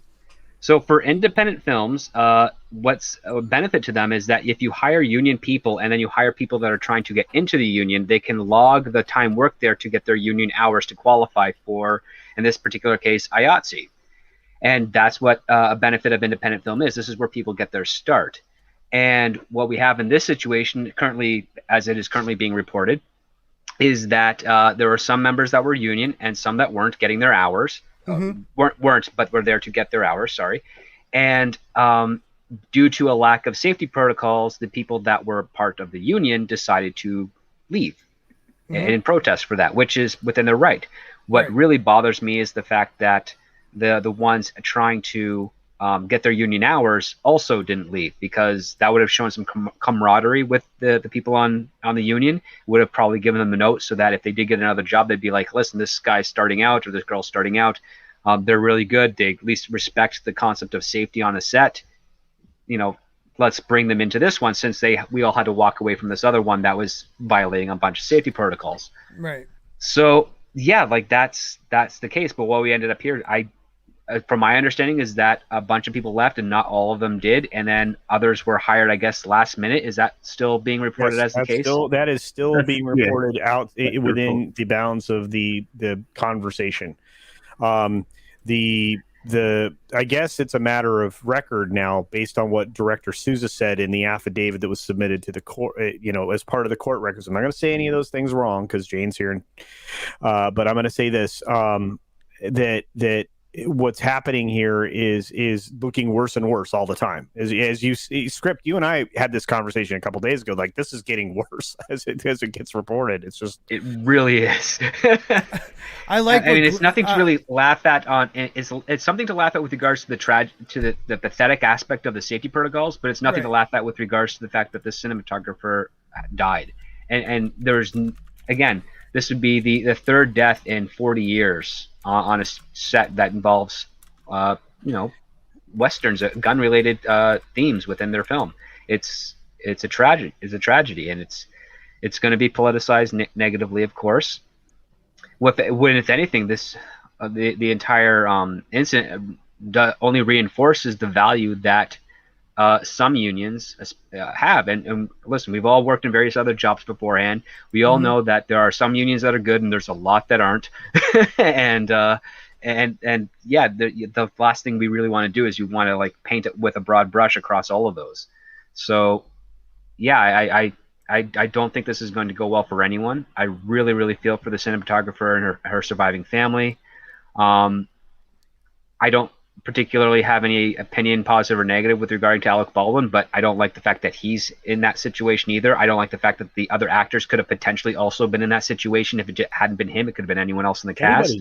Yeah, it could have been Eccles. It could have been any of them, man. Could have been anyone, exactly. If it wasn't on this movie, if there was another movie with a lot of the same crew doing a lot of same bad habits, it could have been another person in that way. I mean, again, Daily Wire, as a new studio that's starting up, they probably would have been hiring people from this type of area, and Gina Carano could have found herself in a similar situation. So we have to kind of think in a bit more of a broad sense here. That again, it's really important. Like, there's a reason there hasn't been that many incidents like this before. But considering how much was going wrong on the set, they all in any normal production, it would have been shut down day one. Any normal production, it would have been shut down day one. They would have stopped production. The chief financier would say, we are not proceeding until we get this sorted out so that we can actually do this above board. And here's the other part too. The writer and director is also one of the chief producers. It's looking more and more like Alec Baldwin was brought on in order to secure financing, which means that a lot of the hiring of the crew has happened before he was even involved, which is often the case. The only reason his name is being touted so much in the media is because it's more recognizable than anyone else in the production, and that's just how advertising works. Because again, I would not be surprised if there are some people within the production that are using all this press coverage to try and maintain and secure financing and even get more money for this film so that this incident doesn't happen again. And it's a perverse thing for them to do, but this is how parts of the industry works. Mm-hmm. Can I go off topic for a second? Yeah, please. These bots, I have to say one thing about these bots. The bots are literally paying for a membership. Okay, I went from my Hot Pie level, which is only, I think, $1.99. So if you want to join, please join. I went from 34 Hot Pie members to 70 today. So these people, you were right, Jayne, they are actually paying to be a member to write their stupid ass stuff and then getting hidden. So you can keep paying me. I'll just keep hiding. Does slow mode even apply to members though? I don't think it does. I don't think it does, because it doesn't. It's the same. It's the same account, and they're doing 5 at a time. So, hey, Sean. Yeah, I just. What's up, Sean? I just switched it to 60 seconds, and it doesn't seem to be helping. So to the mods, guys, you guys are doing the best you can, and I thank you for it. Report tweet YouTube right now. Tweet YouTube right now saying that there are bots unauthorized to the account. Yeah, possibly trying to sabotage me. Yeah, please watch live now and stay live until they do a response. I would guys, if everybody can do that right now, share this link on Twitter and YouTube, Team YouTube, and let them know what's going on, because this is bullshit.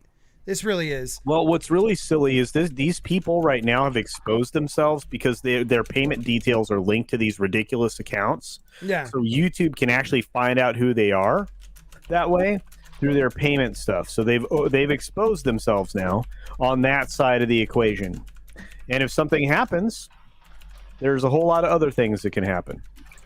Yep.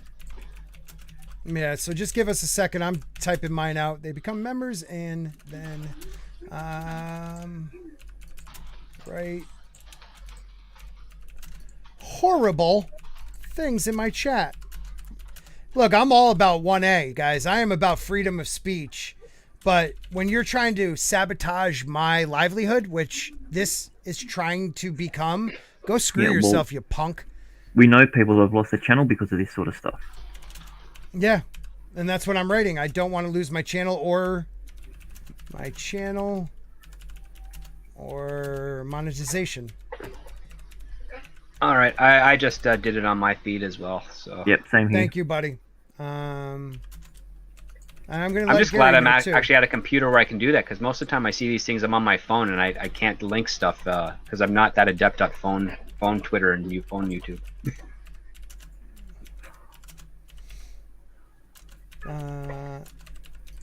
Spot is nuts. Sorry for everyone. I wish it wasn't going like this, but I have to report that. That's ridiculous. Yep. Thank you, everybody who's ever's helping out. I really do. I'm trying to slow this person down, but it's impossible. If I miss any of your chats, I really, really am sorry. I think I just saw. Wow, it is going too fast for me to even catch up. Oh, there it's one. There's a ton of super chats as well. Is there? Let me go back to my monetization and we'll read some of the super chats. I'm sorry I can't show you them, but I will read them. So let's see. Sean Sandberg, thank you very much, sir, for $6.99 is CAD. What's that? That's not Canadian, is it? No, CAD for $6.99. Grant Canadian. Gregory, it is Canadian, is a legend. Grant Gregory is a legend, just saying. That's Sean. He's my best mate. He's my brother from another mother all the way over in Canada. Oh, nice, man. Yeah, great bloke, excellent musician, biggest comic book nerd I know. So he's really good people. He'd be awesome to get on the show one day. Oh, well, we'll have to talk about that then. Toxic Man Flew for US2. He says, you show the anti-Walton vid and then bots. That is true. Author Stephen Walton for $20 says, congratulations, Scotty. You are officially dangerous to someone's ego. Hail to the chat, and please subscribe to this amazing panel. Thank you. Yeah, guys, if you can help out with the channel, I'd appreciate a sub. Bone for $3 says, let's go Brandon, and let's go Baldwin too. Toxic Man Flew for $5 says, don't say they write horrible things in your chat. YouTube will delete my account. Yeah, you're not part of it. You're definitely not part of it. But thank you to everybody. Thank you, Mags. Thank you to everybody. Katina, everybody. You guys have been nothing but great. Thank you, Bear. We did have something else we wanted to touch on, but I can't even think right now. So let me just look real quick at my stuff. Does anybody have anything they would like to touch on? I just want to say that's poor choice of words considering the names that's going up in the chat right now. Yeah. That's very apt. Oh, that's awesome. Does anybody know who actor Nick Searcy is? Sounds familiar. Doesn't it? I'm trying to think of what he's been in. He's been in stuff. He says dangerous leftists at SAG AFTRA are endangering people's lives with stupid diversity and COVID rules. That's true. Oh, SAG-AFTRA. SAG-AFTRA, Screen Actors Guild.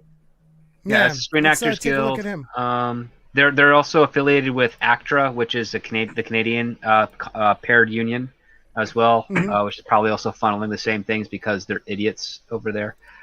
Said it was Nick Searcy. Is that like CEARCY? Right here. SCARCY. Yeah. Okay. Yeah. He looks familiar. Well, yeah, I think I've seen him before. If I'm not mistaken, he may be actually in the new Gina Carano film, the Western. I know he was in the Hot Zone TV series, which, if I'm not mistaken, that is based on a virus.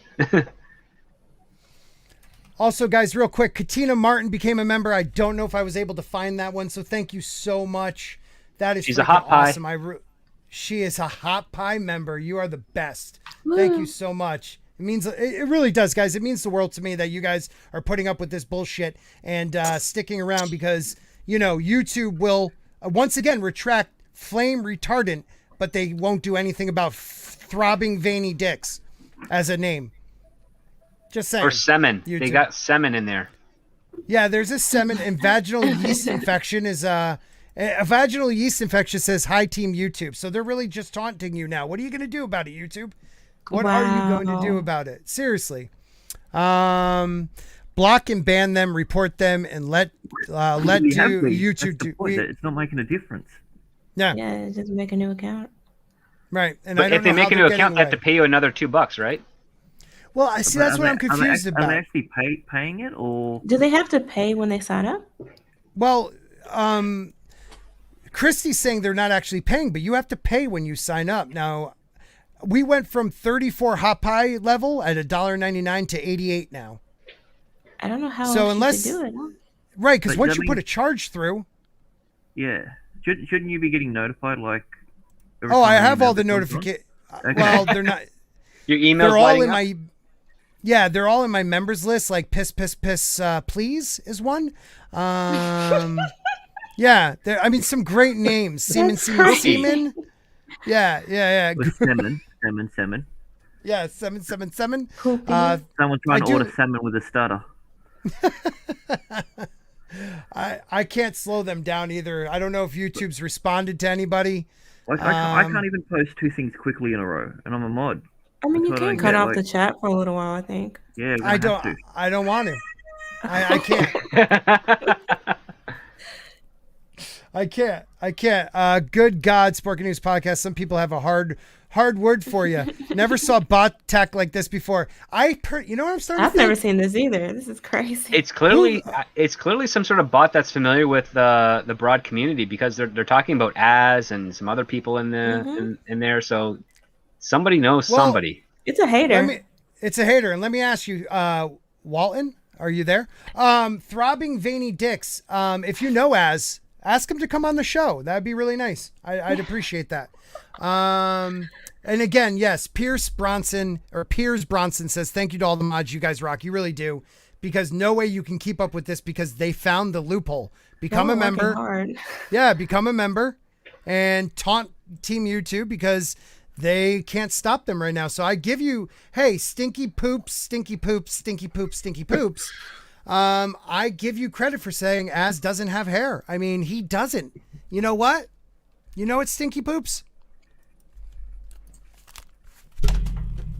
I don't have hair either. What are you going to do about it, stinky poops? You do have an awesome beard, and so does Az when he grows it. Thank you. I'm not going to put up with your shit. All right. Let's see. So we have, the message wasn't a lie. Author Stephen Wallace said, don't want to Scott 2021. Yeah, I know. You don't want me beating you. That's fine. So let's read a little bit of this and we'll call it a night after this one. Actor Nick Searcy recently described the Screen Actors Guild American Federation of Television and Radio Artists as dangerous leftists and claims they are putting people's lives in danger with their stupid diversity and COVID rules. Searcy took to Twitter to respond to a petition being pushed by a number of Hollywood celebrities, including Olivia Wilde. Wilde shared a Change.org petition created by Bandar, I'm going to butcher this last name, Al-Buliwi. Okay. Al-Buliwi, calling for a ban of real firearms on sets. Question. Yes, please. What does any of that have to do with what happened on set? It doesn't, because here's the funny thing. All weapons used at one point were fully functional firearms. They're not supposed to be, and on top of that, there's already legal aspects in place where you cannot have live ammunition anywhere near a film set. And live ammunition is the problem, not its conveyance. That's just okay. it. So that's it, right? Well, yeah. I mean, again, it's like I'll put it to you this way. Let's say that a person was using a pen on set, which would then be called a prop pen because that's how it works, and it writes, and they accidentally stab themselves. And then now Olivia Wilde gets a whole bunch of people saying, we need to get rid of pens on sets because they stab themselves. It's like it has nothing to do with that. It's about the negligence of the people involved. Right. Okay. I see what you're saying. I don't get the part about the diversity and the, what do you say? COVID. Oh, yeah. I don't see how the diversity angle applies to this petition. Yeah. I mean, clearly they weren't social distancing. So I don't know.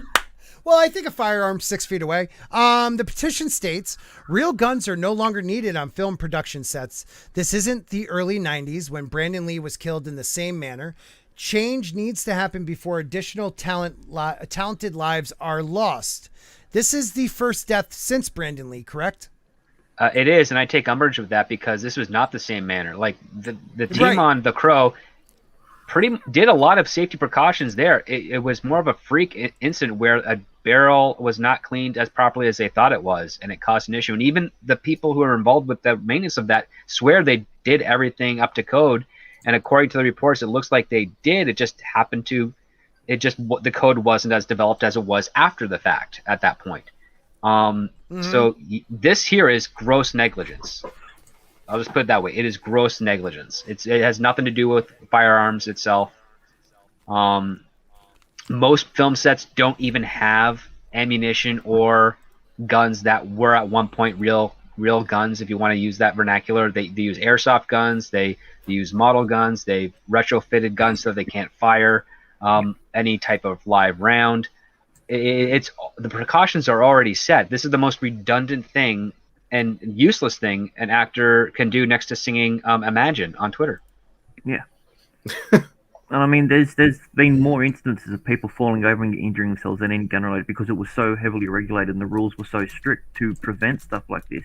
So there has to be a cascade of failures for anything to even happen because just the sheer amount of redundancies that are in place. You would think, but it seems like on this set, the redundancy was in problems from the misfires and discharge to the live rounds that apparently weren't supposed to be mixed with the others. Irregular protocols or none that were being followed. And the vocal fact that he complaints. had his hand in seemed to have his hand in everything. People walking off the set, like these are obvious risks that were happening here, and I don't know how charges aren't filed, except that it's the industry or these people are being protected. And on top of that, this is not a studio production. It's independent. It's outside of the purview that requires those regulations. The mentality on independent is that you adopt those regulations in order to build up skill sets so that you can become part of the studio system. There's really no oversight on an independent film. Like Scott, you, me, Jane, Gaze, we could all go out and shoot a film on a phone, and it'd be an independent film, but we would probably have broken a lot of regulations just generally, even if we were to shoot something just in the park somewhere, because there's permits to get. There's licensings to do, there's rentals, there's food, there's insurance. There's all these things that as an independent filmmaker, you don't always do, which is really tragic because if accidents happen, you are going to be held responsible for it. But that is the independent sphere of things. On the studio side of things, this doesn't happen. Like even The Crow wasn't really a studio film. That was an independent film. It was later, I think, distributed by a studio. So again, it seems to only be happening on the independent side of things, not the studio side of things. So again, this type of change.org and this type of pontificating from talent is completely inconsequential to the source of the problem. Right. Well, let me read on a little bit more, but before that, because everyone's talking about, this spot being Jeremy from Geeks and Gamers, which it could be, but I doubt that because he loves me. I'm going to show the commercial, and it's boogers and all because no one told me something was in my nose, so you're going to see it. Oh, it's disgusting, but I love the commercial, so enjoy. So, should I get the 2K subs first or Stephen Walton? You. Yeah. Do you even know who he is? know.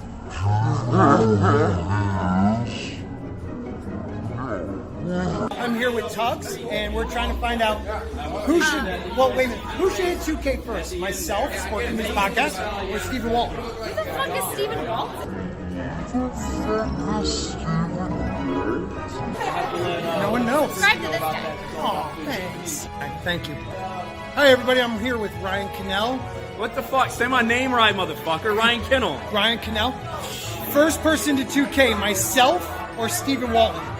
Well, that's a tough question. It's two very undesirable answers, right. But I am on Sporking's channel, so I guess I have to say Sporking News Podcast. Do you even know who Stephen Walton is? I do, because he made a video about how you were using me for clout the other day, so I actually watched that. Oh, you did watch that boring ass video. I'm here with Jeremy from Geeks and Gamers, and I have a question for you, sir. Yeah, man. What's up? Who should hit 2K subs first, myself or author Stephen Walton?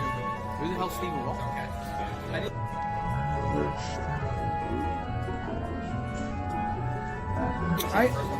The author. I mean, by default, you, just because I don't even know who the other person is.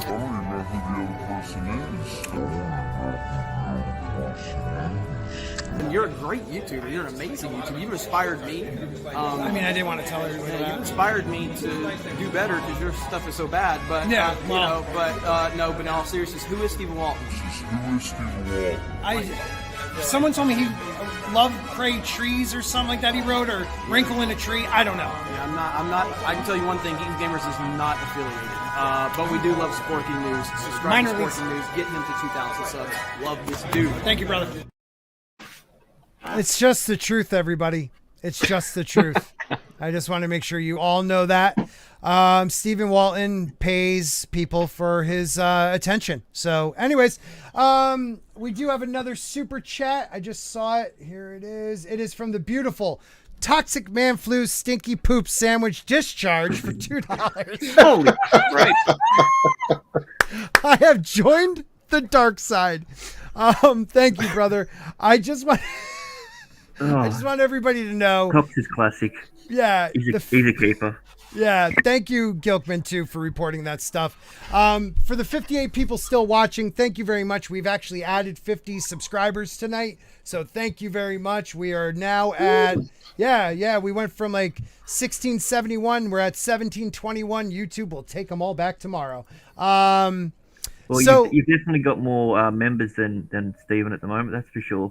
No, he's still got me beat. But look at him. He even wants people to subscribe to me. I renamed Jeremy to Beefy. Okay, so I just want to read a little bit more of this. This petition also adds, please sign this petition and demand for Alec Baldwin to use his power and influence in Hollywood film industry to make a change and ban real guns on film sets. Why is I don't think he can do that. But okay, so the guy's the one who shot people, and now 62,000 plus, almost 63,000 people, including Olivia Wilde, want him to use. Are they supporting him, or are they trying to pressure him?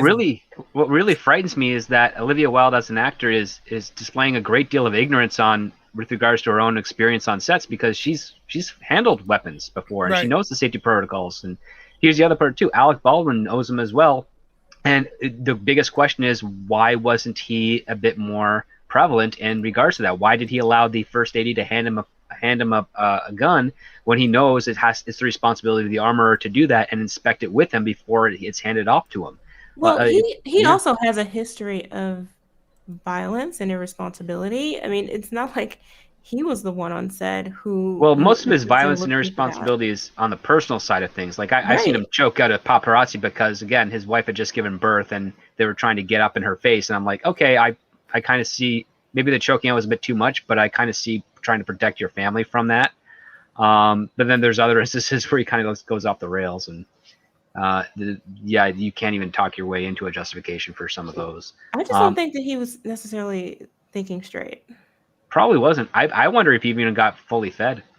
If they broke for lunch and there's complaints about that type of stuff, and he was just grabbed a snack and went back to rehearse because he's screw this production on this day. It's I got to do this movie because I made a commitment, but holy crap, what's going on, and maybe just done. I mean, it would be really strange for him to not feel like he has the influence to stop everything and sit and tell like the director and the other producers, hey, we got to up our game because this is unacceptable. So yeah, there's lots of questions outside of just the principal investigation as to what was going on this set. And I do think it's supportive, this whole petition thing, because of how they're framing him in the situation. And that always just sort of stands out to me, how they structure things when they communicate. And here they're calling upon him, the person who should be the subject of the investigation, along with the other people who are responsible in some part. They're calling upon him for leadership. Why would you do that? Well, I mean, you don't really want someone in charge of gun safety that just shot someone. Unless you're trying to create a different conversation around him. Yeah. Well, I think it's also a preemptive attempt to prevent him from facing any type of repercussions because they're positioning him into an advocate role of anti-this. When really it should be, let's use Alec Baldwin and this tragedy to reinforce the responsibilities that IATSE has imposed with regards to on-set weapons, and make sure that even on independent sets, there are means for them to afford these types of people so that these incidents are greatly reduced. Because again, you can never have zero, but you can always go for greatly reduced. And we had greatly reduced since 93. And now it's going to be greatly reduced since 2021. So. And not even just, I mean, it seemed to me like they were absolutely disregarding the known risk. Like they just ignored it willfully. Yeah, flaunting it evenly. Like, you know, going out and shooting and shit. Like, it just, the whole thing stinks. I've been muted that whole time. Does anyone think that anybody's actually going to be held accountable, though? No. No, I really the don't. The investigation's in New Mexico, so I have my doubts. I also, and if it is going to be somebody, it's going to be somebody who it shouldn't be put on the feet of. You know what I mean? Like they'll throw somebody to the wolves. Well, I mean, it'll be the caterer's assistant who gets charged with everything. Logically, it'll be whoever it's determined that brought live ammunition to the set. They would be the ones that be the first tier of responsibility, and then there'd be slightly lesser charges as you go down to the chain of custody to the end person, which would be Alec Baldwin. Mm-hmm. That's true. Let's read just a little bit more and see where this actually leads into, though. So, that's the whole Olivia Wilde thing. Look at her. Oh, God. Just, like, using this poor woman as as your poster child is just messed up. Like, it's disrespectful to her. It really is. It really is. Well, Nick Searcy says, typical Democrat solution, penalize the hundreds of armorers who have worked safely in Hollywood for decades because some cheap asshole flaunted safety rules and got somebody killed. This is just more Hollywood star bullshit of blaming the inanimate object, ignoring these assholes. Yeah. I mean, it is true. It's like, guns don't kill people. People kill people. Yeah, abuse kills people. Negligence kills people. Exactly. In relation to that, it's an object just at rest cannot do any harm. No, right. It's like it's like one of the first laws. And how did two people get shot? I still don't understand that. Oh, the bullet passed through one person and struck another. Oh, okay. And I think that's probably why the medics had such a hard issue, is because it went right through the cinematographer's body. So stopping the bleeding, you have to stop it from two ends, and if it's bleeding out fast, that's really hard to do, and it's a large enough wound, it's not going to coagulate. And yes, and God, there's so many things. So that must have been pretty close. Well, if it was a live round on a 45, that's pretty powerful. Oh my God, yes. You have to be within I think if you're within 50 feet, it could still kill you, right? At least. It's even worse because if it's target load, it's got a higher yield. So right. So you have more power. I wouldn't say 50 feet, but they're close enough where that's going to go through the body and hits somebody else, that what I mean is that if it's within 50 feet, it's still probably going to penetrate. Oh, yeah. Go next to that. God, yeah, and it was point blank. So yeah. Mr. Tickled Trunk for 5 Canadian says, I'm glad this moron running scripts to troll the channel got you even more subs and people giving you memberships. P.S. Scott smells of lavender. Lavender and mint, actually. I do. What does Edwin smell like, though? Not Bengay. No, oh, well, that's later. Right before I go to bed. That's how he got his son. Yeah, well, it's Ben Gay in tears, actually. So what's Culture think? Is Culture still here? Yeah, he is. I am, but specifically what? I mean, it's not his statement's not wrong. And again, this Nick Cersei, I think he currently is. He's currently a member of the cast that is doing the Gina Carano film. Right. So. Oh yeah, I would like to know that definitely. Yeah, pretty sure. He also writes, it isn't the gun's fault. Stop trying to end an entire division of jobs in Hollywood because a shitty, irresponsible friend of yours hurt somebody. And that, you know what? That is absolutely true. Like, your petition will ruin a lot of people's lives. Change.org petition won't affect Hollywood this way, but the celebrities involved with it, the celebrities involved with it and promoting a certain perspective, they might be able to have some sway. But I don't know. I think the IATSE union itself would probably fight back against that because they know how much of effects guns are and how much work that provides them. Right. Yeah. So let's see. Live Weapons of Show. A memo obtained by Hollywood Reporter from showrunner Alexi Hawley states. Hawley? Yeah, Holly. The tragic event in New Mexico yesterday's have shaken us all, and our hearts go out to the friends and family. Okay. It continues. As of today, it is now policy on the rookie that all gunfire on set will be airsoft guns with CG muzzle flash added in post. There will be no more live weapons on the show. The safety our cast and crew is too important. Any risk is too much. As always, if you ever feel unsafe or witness anything that concerns you, please don't hesitate to report it. My door is always open. So the rookies never had live guns on their set. I was just about to ask you that. Yeah, I was just about to ask you that. Just so you know, my friends, here is Nick Cersei, Gina Carano, and Ty Fish. Okay. That's not it.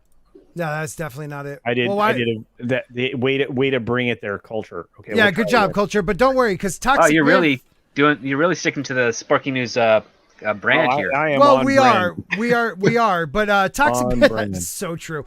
Toxic Man Flu Stinky Poop Sandwich Discharge for $5 says, I just want Scott to say the name one more time before I change it.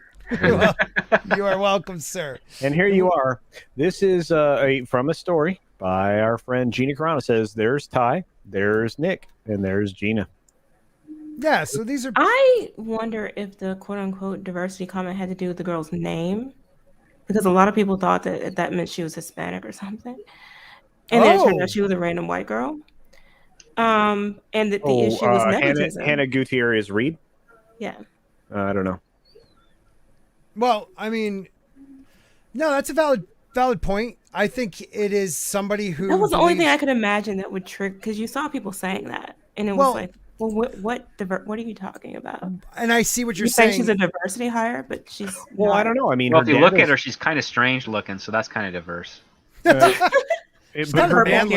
her dad is a famous armor. Yes. Yeah, and that's what I was saying. It seems more like the friend thing, the nepotism that Hollywood, who you know, gets you the job situation. Well, I think he's doing a blanket. This is somebody who feels strongly about diversity hires. You're not getting the most qualified person because you want a diversity hire. I think that's what he's going for. Maybe. That's what it's who endangers lives with stupid diversity hires. So instead of getting the best qualified person, no matter what their race or ethnicity or whatever, you're picking the person because of their diversity. I that's what I got from it. And the COVID rule ones, I mean, whatever. It comes down to merit. I mean, in all honesty, I mean, let's be honest. The second, it comes down to merit. This is her second real job, right? Hannah Gutierrez Reed. Okay. And, you know, there were problems on the previous set she was on. They show pictures of her having an 11-year-old girl holding a shotgun in an improper stance. There's a lot of that was in a Cage film, right? Yeah, the Nicolas Cage film where Cage left the set, I believe, if I'm not mistaken, according to reports. I don't know this personally.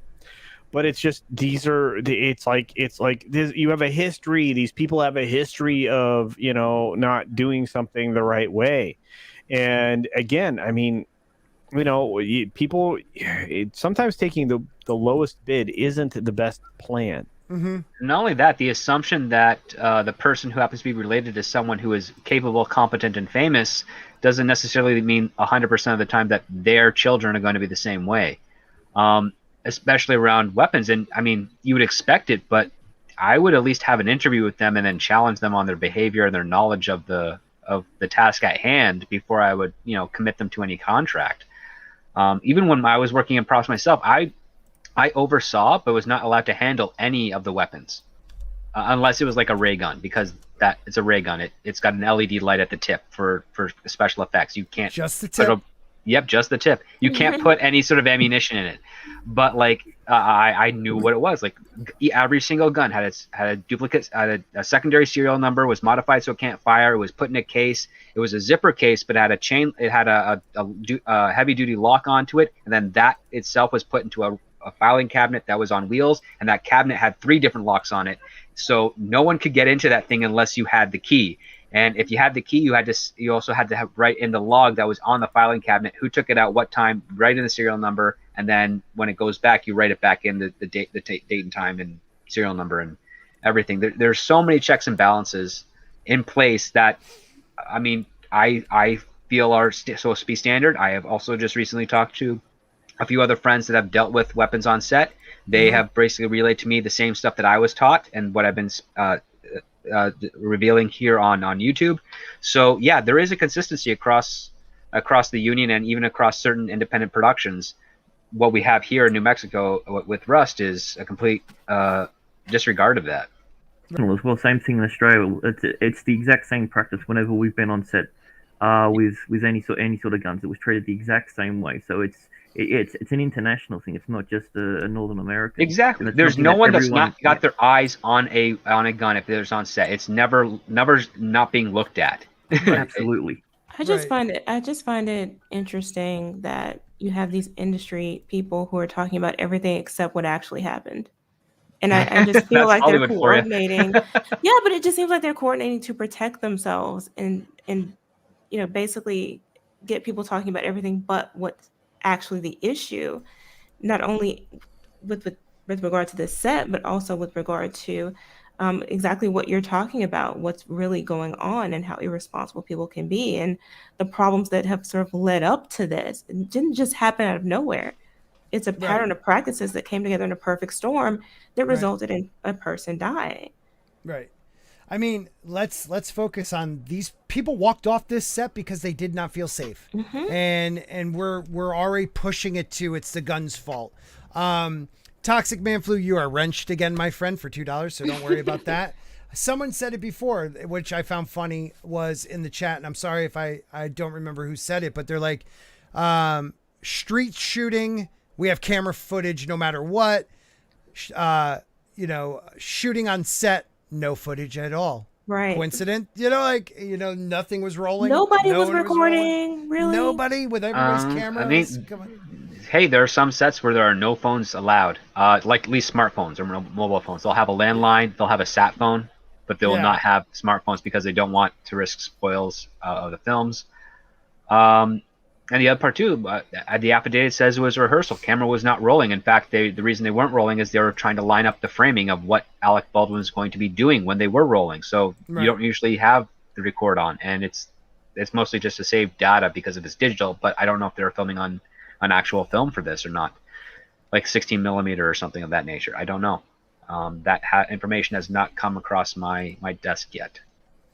Real quick to the bot. I don't know if it was you, but I just lost 40 subs. That's messed up, bot person. Or YouTube. Most likely YouTube. Probably YouTube. Thanks for taking back 40 subs from me, you son of a bitches. Yeah.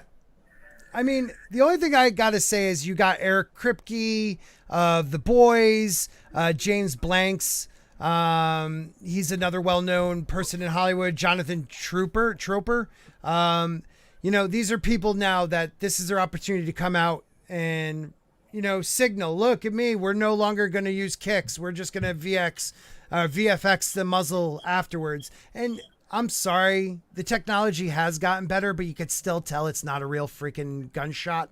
You know what I mean? Like, I think we're attacking a whole, you know, if Nick just stuck with you're taking away jobs from a whole industry of armorers, then going on his COVID and diversity rant, I think this would have been a better argument because that's you're all, blaming. That's what they're going to focus on. Is just that side of the argument. Yeah.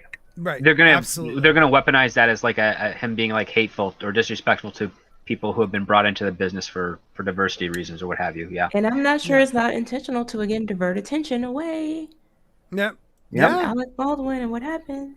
Yeah, you're absolutely crazy. You're correct.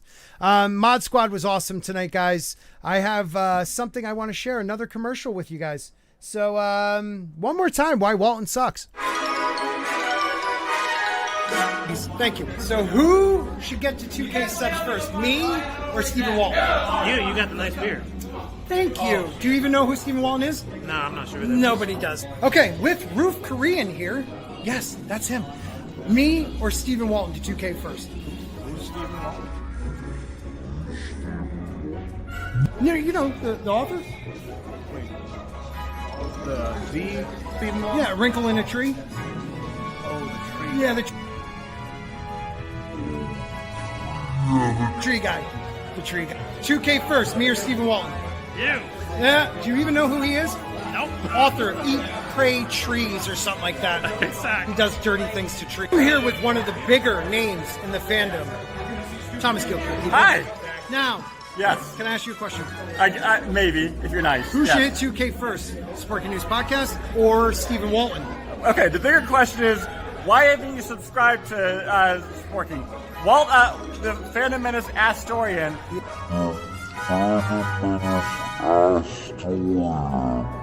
Is obsessed with shirtless men. Yep.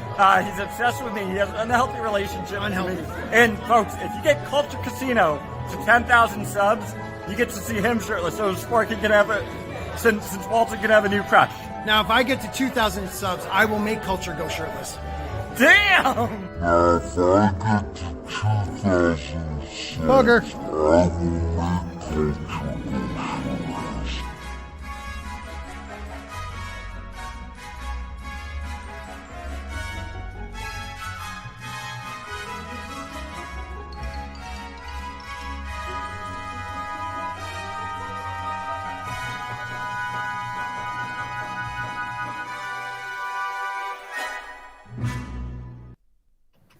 I Very love true. those. I do too. I do too.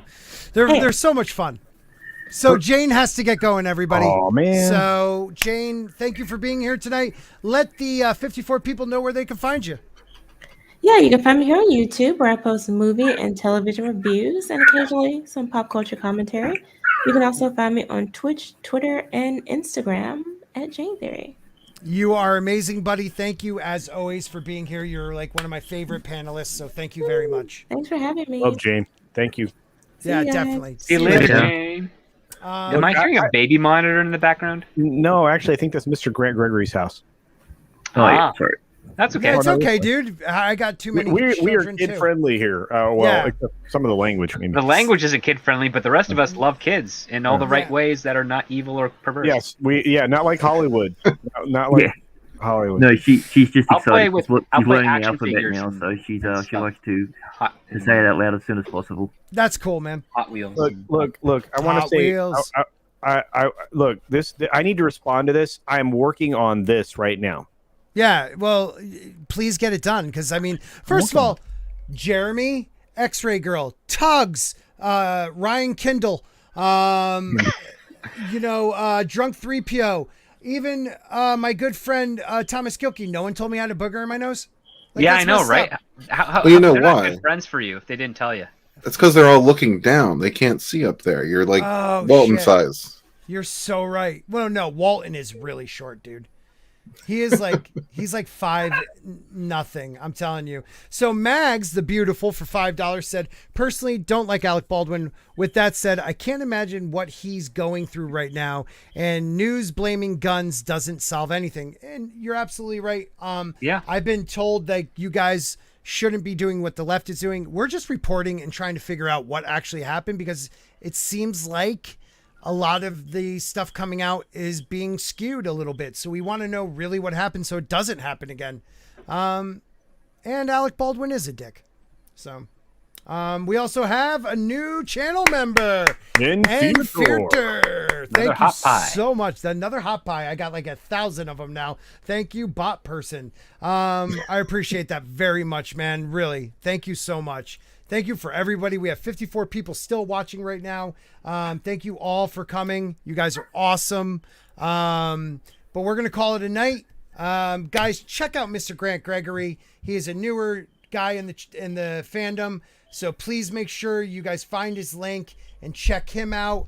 We do have one more from Makani. Makani saying, honestly, for $5, honestly, this is going to make things worse for many before it gets ever slightly better. What do you think? Or is he talking about the guns? I would assume. Yeah. Or if not, maybe the bots, but both are true. Yeah, that's true. Also, Mr. Grant Gregory's child is beautiful. So, don't know. I blame my mother for that. Nothing to do with it. Yeah. Always blame the mother. Always blame the mother. So we got Sean, your boy Sean Sandberg for $6.99 says Grant is still a legend. That is all. Thank you so much. So much. I know, Gary sent everybody over here. So I want to play this little one for Gary and all his bots.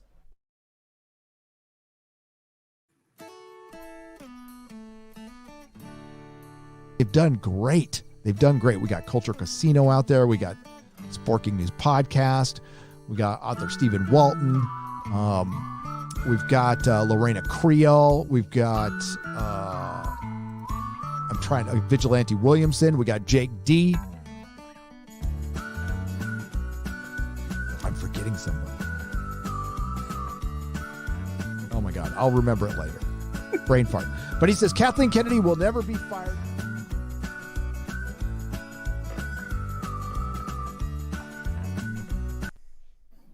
Even though he couldn't be here tonight with us. He deserved that. He deserved that. Yeah, not showing up. But Street Smarts is a great show, so make sure you we guys...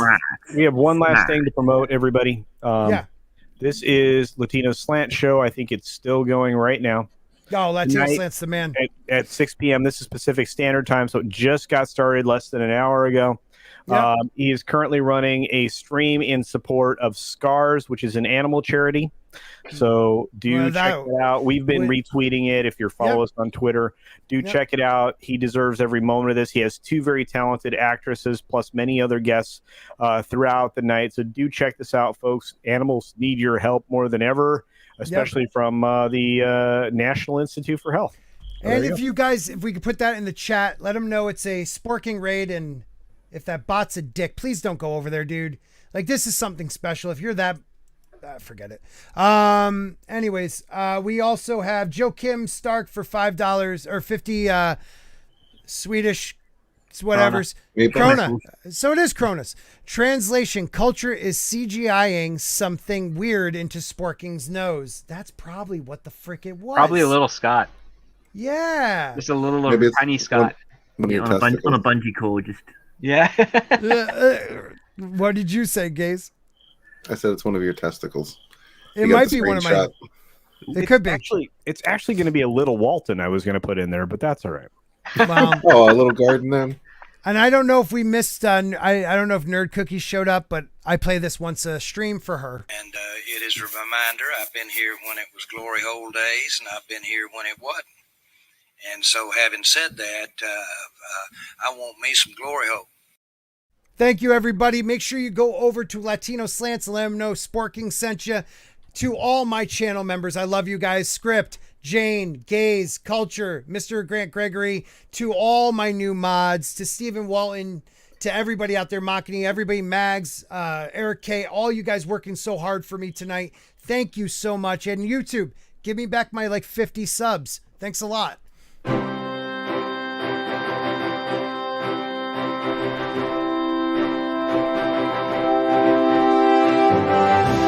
Need more names on there. You're a Spooge and yeah. Steven. Yeah, I got to make a lot of room on the Hot Pie one for Poop Smoke and Poop. Wait a minute, was Mad straight on that? Yes.